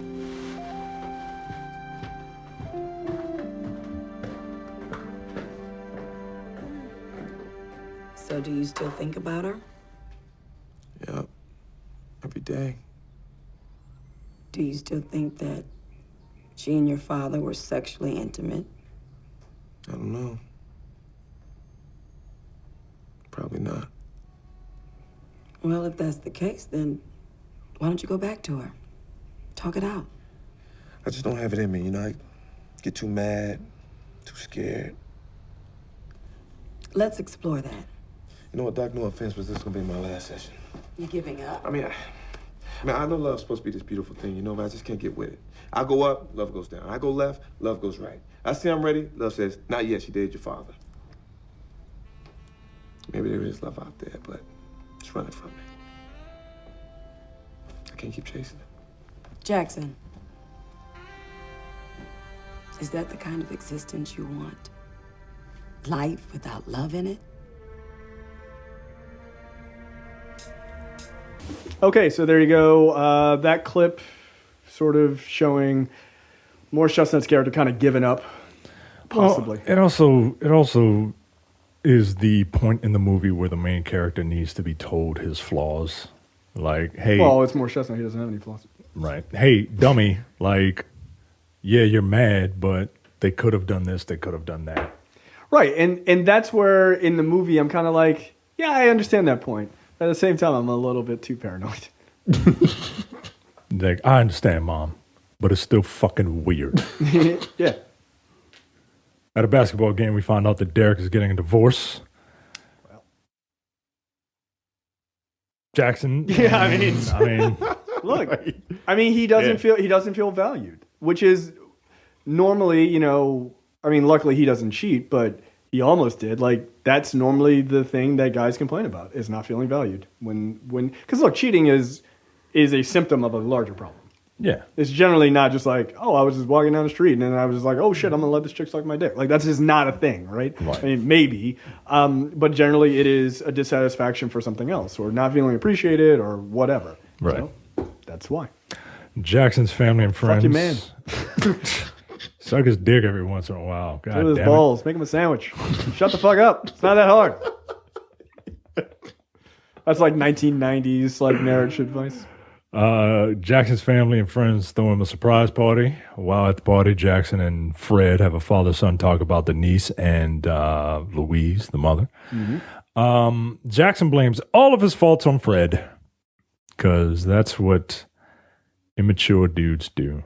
It's all your fault, Daddy. They don't own up to their own, shit. I mean, look, some of the shit he does get from his dad, but yeah, I mean, the lack of commitment and stuff like that. But here's the thing. You're an adult. You're 30. Yeah. Like, not everything is somebody else's fault. Take some responsibility. Yeah. That's Look, it. my dad's a piece of shit. I could have been like him, but I chose a different path. It's not that hard. Right. I mean, well, I shouldn't say it's not that hard. That's a ridiculously simplified way of saying it. But right. You have to... You just gotta, like, okay, I'm going to not do these things, and then make an active effort to not do them. Or just own up to the fact that you just don't, like, I knew someone who wasn't keen on marriage because their parents were divorced. Sure. Makes sense. All right. But don't blame it. I wouldn't blame it on them. I would say, look, I just don't want to get married. Yeah. I wouldn't use that as an excuse to say, well, I would get married, but marriages fail, so why do it? Yeah, that doesn't make sense. Yeah, no. At least to me. There's a lot of things that fail. We still do them. Right. So we're at the club again. The club that they were at the beginning of the movie. It's their club. We're at Hammerjack's. 2001 generic black jazz bar. It's in every movie. And at Hammerjack's, Jackson, Derek, and Brian see Denise. Jackson approaches her and asks to talk. Suddenly, Black T-Hawk comes up, and he shows up, and Denise about? Leave. What are you talking about? That was fucking like Great Value Timok. Yeah, I was about to say. Oh, there you go. Fucking The Last Dragon. I'm like, what you doing here, Bruce Leroy? Get out of here. the fucking next dragon. Jackson thinks it's a ploy to make him jealous. No, she was just banging him. Yeah, she was just fucking... This Leroy could catch the pussy being thrown at him. Yeah, exactly. He figured that shit out very early. He didn't need to be taught any moves. Right. Same thing happens to Brian when Rita comes back. And was she dating a black dude? She was with a black dude. Yeah, it's a black club, right? So yeah. Rita's like, I figured out how this works now. And his ass is taller than you. We see Derek and Sheila signing divorce papers, and then we cut to another scene where Terry tells Jackson that he thinks he's making a big mistake marrying BB or Bebe or whatever her name is. Terry told Terry told Terry told his fiance his true feelings about how he doesn't want to get married over the phone. Nah, bro. Via answering machine. God dang. Well, over the phone was fucked up, and you left a God. See, this is how light-skinned dudes will do you. Oh, they ain't even gonna break up with you to your face. The brothers get together and talk about their relationship problems. Terry comes to the realization that maybe the women are the problem. Whoa, whoa. I love how all three of the other guys are like, that doesn't even make sense. How is it possible that we somehow are not perfect? Turns out. Derek goes to see Sheila at her job. He apologizes for the things he said and he did to her. Sheila tells him that he regrets, that she has regrets about the separation and that she still loves him. They make up right there in the office, and she eventually says, you know what? This is how I'm going to make it up to you. This is how you know that I love you. I'm going to suck your dick right in my office.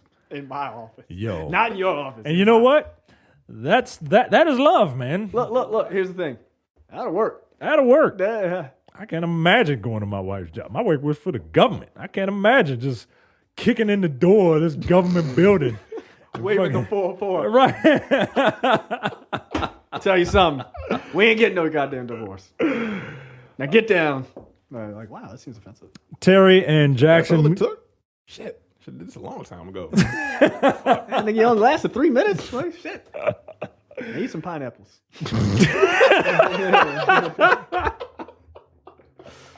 If you don't know what that's about, that's funny. Terry and Jackson meet up and they drive to Brian's place in the hood to go get Brian. Bebe shows up, or BB, or whatever. What's her name? It's BB. It's BB? Yeah. BB fails. BB. Wait, what? That's her last name. I'm looking at the Wikipedia. It's B fails? BB. BB fails? Yeah. FALES. That's weird. Weird ass name. It's a weird name. Yeah, it is. BB shows up with a gun. She's mad. And she's shooting. An angry black woman who has literally every right to be. Right. So these dudes are ducked underneath the covers or underneath a couch. Wedding gown. She's crazy. She straight lost it. The wedding was in like 2 days. Oh, was it that soon? Okay, Yeah. And that nigga left a message on her machine saying, I'm busy on Sunday. Maybe we shouldn't really do this because I don't really want to marry you. Yeah, so yeah. I can see somebody snapping. Look, I understand her snapping. Like, just don't wear the wedding dress. Like, you might get it dirty. You need to return that, girl. Get your money back. So I burnt this house down. Those dudes are hiding behind a couch, and the three stooges are like, "Oh, you should go talk to her." And they're like, "No." And then fucking Morris Chestnut. No. Morris Chestnut is like, "No. I'll be the hero. I mean, I'll talk to her because she's mad at you. So let me talk her down because I'm Morris Chestnut." But it was funny because Shemar Moore was like, "Nah, all right, dog." Like, all right, nigga. He was like, "You sure?" Like, I seen that episode of The Cosby Show. Yeah, like, we ain't going back and forth on this one. You Right. going out there with this crazy woman in a wedding dress with a gun? No. So Jackson walks out and he sees that she's in a wedding dress, holding a gun, pointing it at him, and lo and behold, Jackson literally has to face his nightmares. Think about it. Uh-oh. Wow, that's not ham-fisted at all. Doesn't make any fucking sense. No, it doesn't. It should have been his story. It should have been his story, but it wasn't. But this is this movie's too. This is this movie's clever way of showing not telling that Jackson literally is facing his fears of commitment by facing his other friend's fear of commitment. By being so fucking dumb. Yeah, it doesn't make any sense. No, it doesn't. He's the stand-in for his own friend's inadequacies. Good. Morris Chestnut, again, helping out other lesser black men by taking the brunt. This is so fucking dumb. Self-serving nonsense.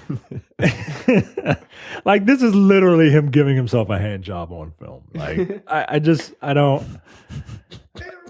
All right, yo. All right. He convinces BB not to shoot Terry and realizes that he is the reason why he and Denise didn't work out. I have a question. Terry walks up, just so we can get past this quickly. Terry walks up when like BB's calming down, and she gives Morris Chestnut the gun, and she's like starts hitting Terry, and then like they hug or whatever, and I guess they're back together. You taking a woman back who shows up in a wedding dress with a gun? Crazy? She will kill me. Yeah. Eventually. Eventually she will kill you. If she gets angry enough, she's going to kill me. Yeah, I feel like I would have been like, I'm like, nah. I was like, we're cool over there. Like, no, we're not getting married. You tried to murder me and my friends. By the way, Bill Bellamy's character is hilarious. He comes out and he's like, who gonna clean up all this shit? You're like, y'all gotta put bullet holes in my house. Like, I know I live in the hood, but goddamn, like, come on. Which is the proper response, by the way. At the end of the movie, Morris Chestnut's character's parents get remarried. Yeah. No. Terry and BB. No. If I ever get a divorce from my wife, that's it. One strike. One and done. I know a woman that I dated who got married, divorced someone, got remarried, re-divorced someone, and then slept with me. But she actually remarried this guy. I was like, but he's the same shithead that you married before. Yeah, he's just now he's older and stuck in even more shithead ways. Why would you go back? No, fuck that. Dating is one thing. Married, she was married to this dude for like 10 years. Nah. Oh yeah, no, 10 years. I mean, I could see if it was like a year. Like, maybe we rushed into it. How young was she when she got married? I don't know. When 14? When I 32. No, when I met her, I was 20. When we dated, I was 29 and she was 46. No, yeah. Oh, okay. So I think I think her son was like 18. Something like that. Say 46? Yeah. I didn't really listen. I didn't really care. God damn it. She white or black? Black. Puerto Rican. She was black. Asian. Black. I met her at a Jamaican wine festival. Yeah. I'm everywhere, everybody. I'm everywhere. Jamaican wine festival. At the wedding, everybody gets back together. Everybody on Facebook. She blocked me. God damn. What? Yeah, she blocked me. What, after she got remarried? No, she blocked me because we went out and she called me once and I was like, hey, so I met somebody else and I'm going to go ahead and pursue that. So it was really nice meeting you. And she was like, okay. And then like she blocked me and that was the person I was talking about. I was on a date with my wife. Because I'm a one-woman man except for those times when I wasn't. All right, this nigga. I went on one date with my wife, and I was like, "That's it. Never talk to that girl again, or woman." Yeah, like she was a grown-ass woman. Yeah, she was a grown-ass woman. Everybody's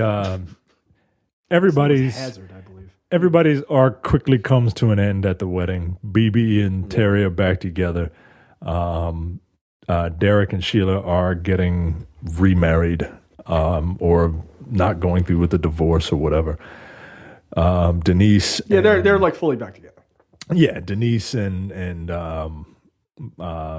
Jackson are together, and we forgot to talk about the food thing because that's the big point of this stupid ass movie. Yeah, that so Jackson's mother gives this advice. So Jackson's mother gives this advice because she was like, I know how to tell when a man loves you.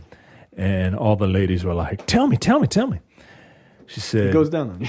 She said, right after you fucked each other and you get the normal post-fuck snack or whatever. She was like, 'cause when you're all laid up in bed, all hugged up together. She just said hugged up on the couch watching TV. Like, what the fuck you acting I'm like, y'all hugged up.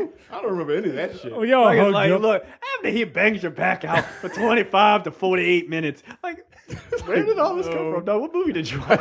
She It's said, one of your categories, isn't it? She said when y'all are hugged up, and eating if he gives you the last bite of whatever you're eating, that's love. That's true love.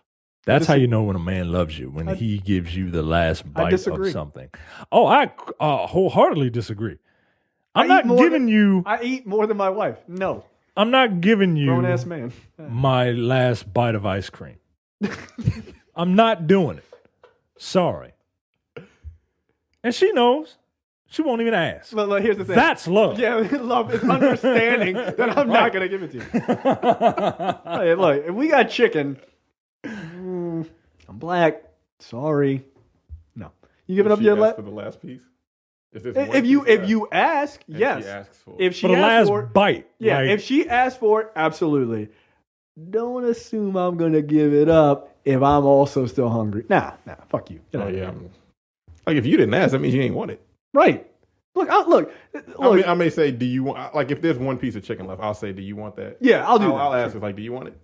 Like, no. And if you don't if you don't say anything, that means no. Yeah. No, that's fair. I think that's fair. As far as that's concerned. I would say, do you want that? Because if you don't, I'm going to eat it. all in one word. Right. Like, I'm gonna make that salt, pepper, ketchup. Just right. That'll be the salt, pepper, ketchup of that conversation. Because if you don't, I'm gonna eat it. Yeah. Because if you don't, I'm gonna eat it. That's it. That's all fair. one word. Yeah, but that's implied. I'm like, you want that last piece? No. Ain't no That's implication. That's how we know you're not married. Right. You got to state that shit. Communication is key in marriage, man. Yeah. You got to explicitly state shit both ways. Yeah, that's right. Like, ain't no mind readers here. Ain't no surprises. Ain't no mind readers. You can have a couple little surprises, but nah, man. When it comes to shit like that, like, yo, I'm gonna eat this. I'm gonna eat this. So if you want it, let it be known, cause I'm eating it. Like, and before you finish the statement, Mike is already like, that happened to us once when early on in our marriage. Like, she had made some biscuits or something, and I was going to work, and I was like, time to load up. And when I got home, she was like, "You ate all them biscuits?" I was like, "Yeah, you made them for me." I was like, "No, I made them for us." I was like, "Oh," and then from then on, I make sure to leave at least one biscuit. That's really fucking hilarious. I made and that is, look, that's love. Look, we haven't done this at all in this episode. Like, oh, men do this, women do this kind of thing. But that sounds just like my wife. That is such a, like, woman's response. You ate all the biscuits. Oh, you made them for me. I made them for us. You're like, God damn it, you're right. I know you're right. By the way, they were delicious. Yeah. They're very good. Next time you make them, just know that. Like, yep. Just say it. Communicate. Just like, communication is key. Like, it is, man. That's so funny. I made these for us. You're like, God.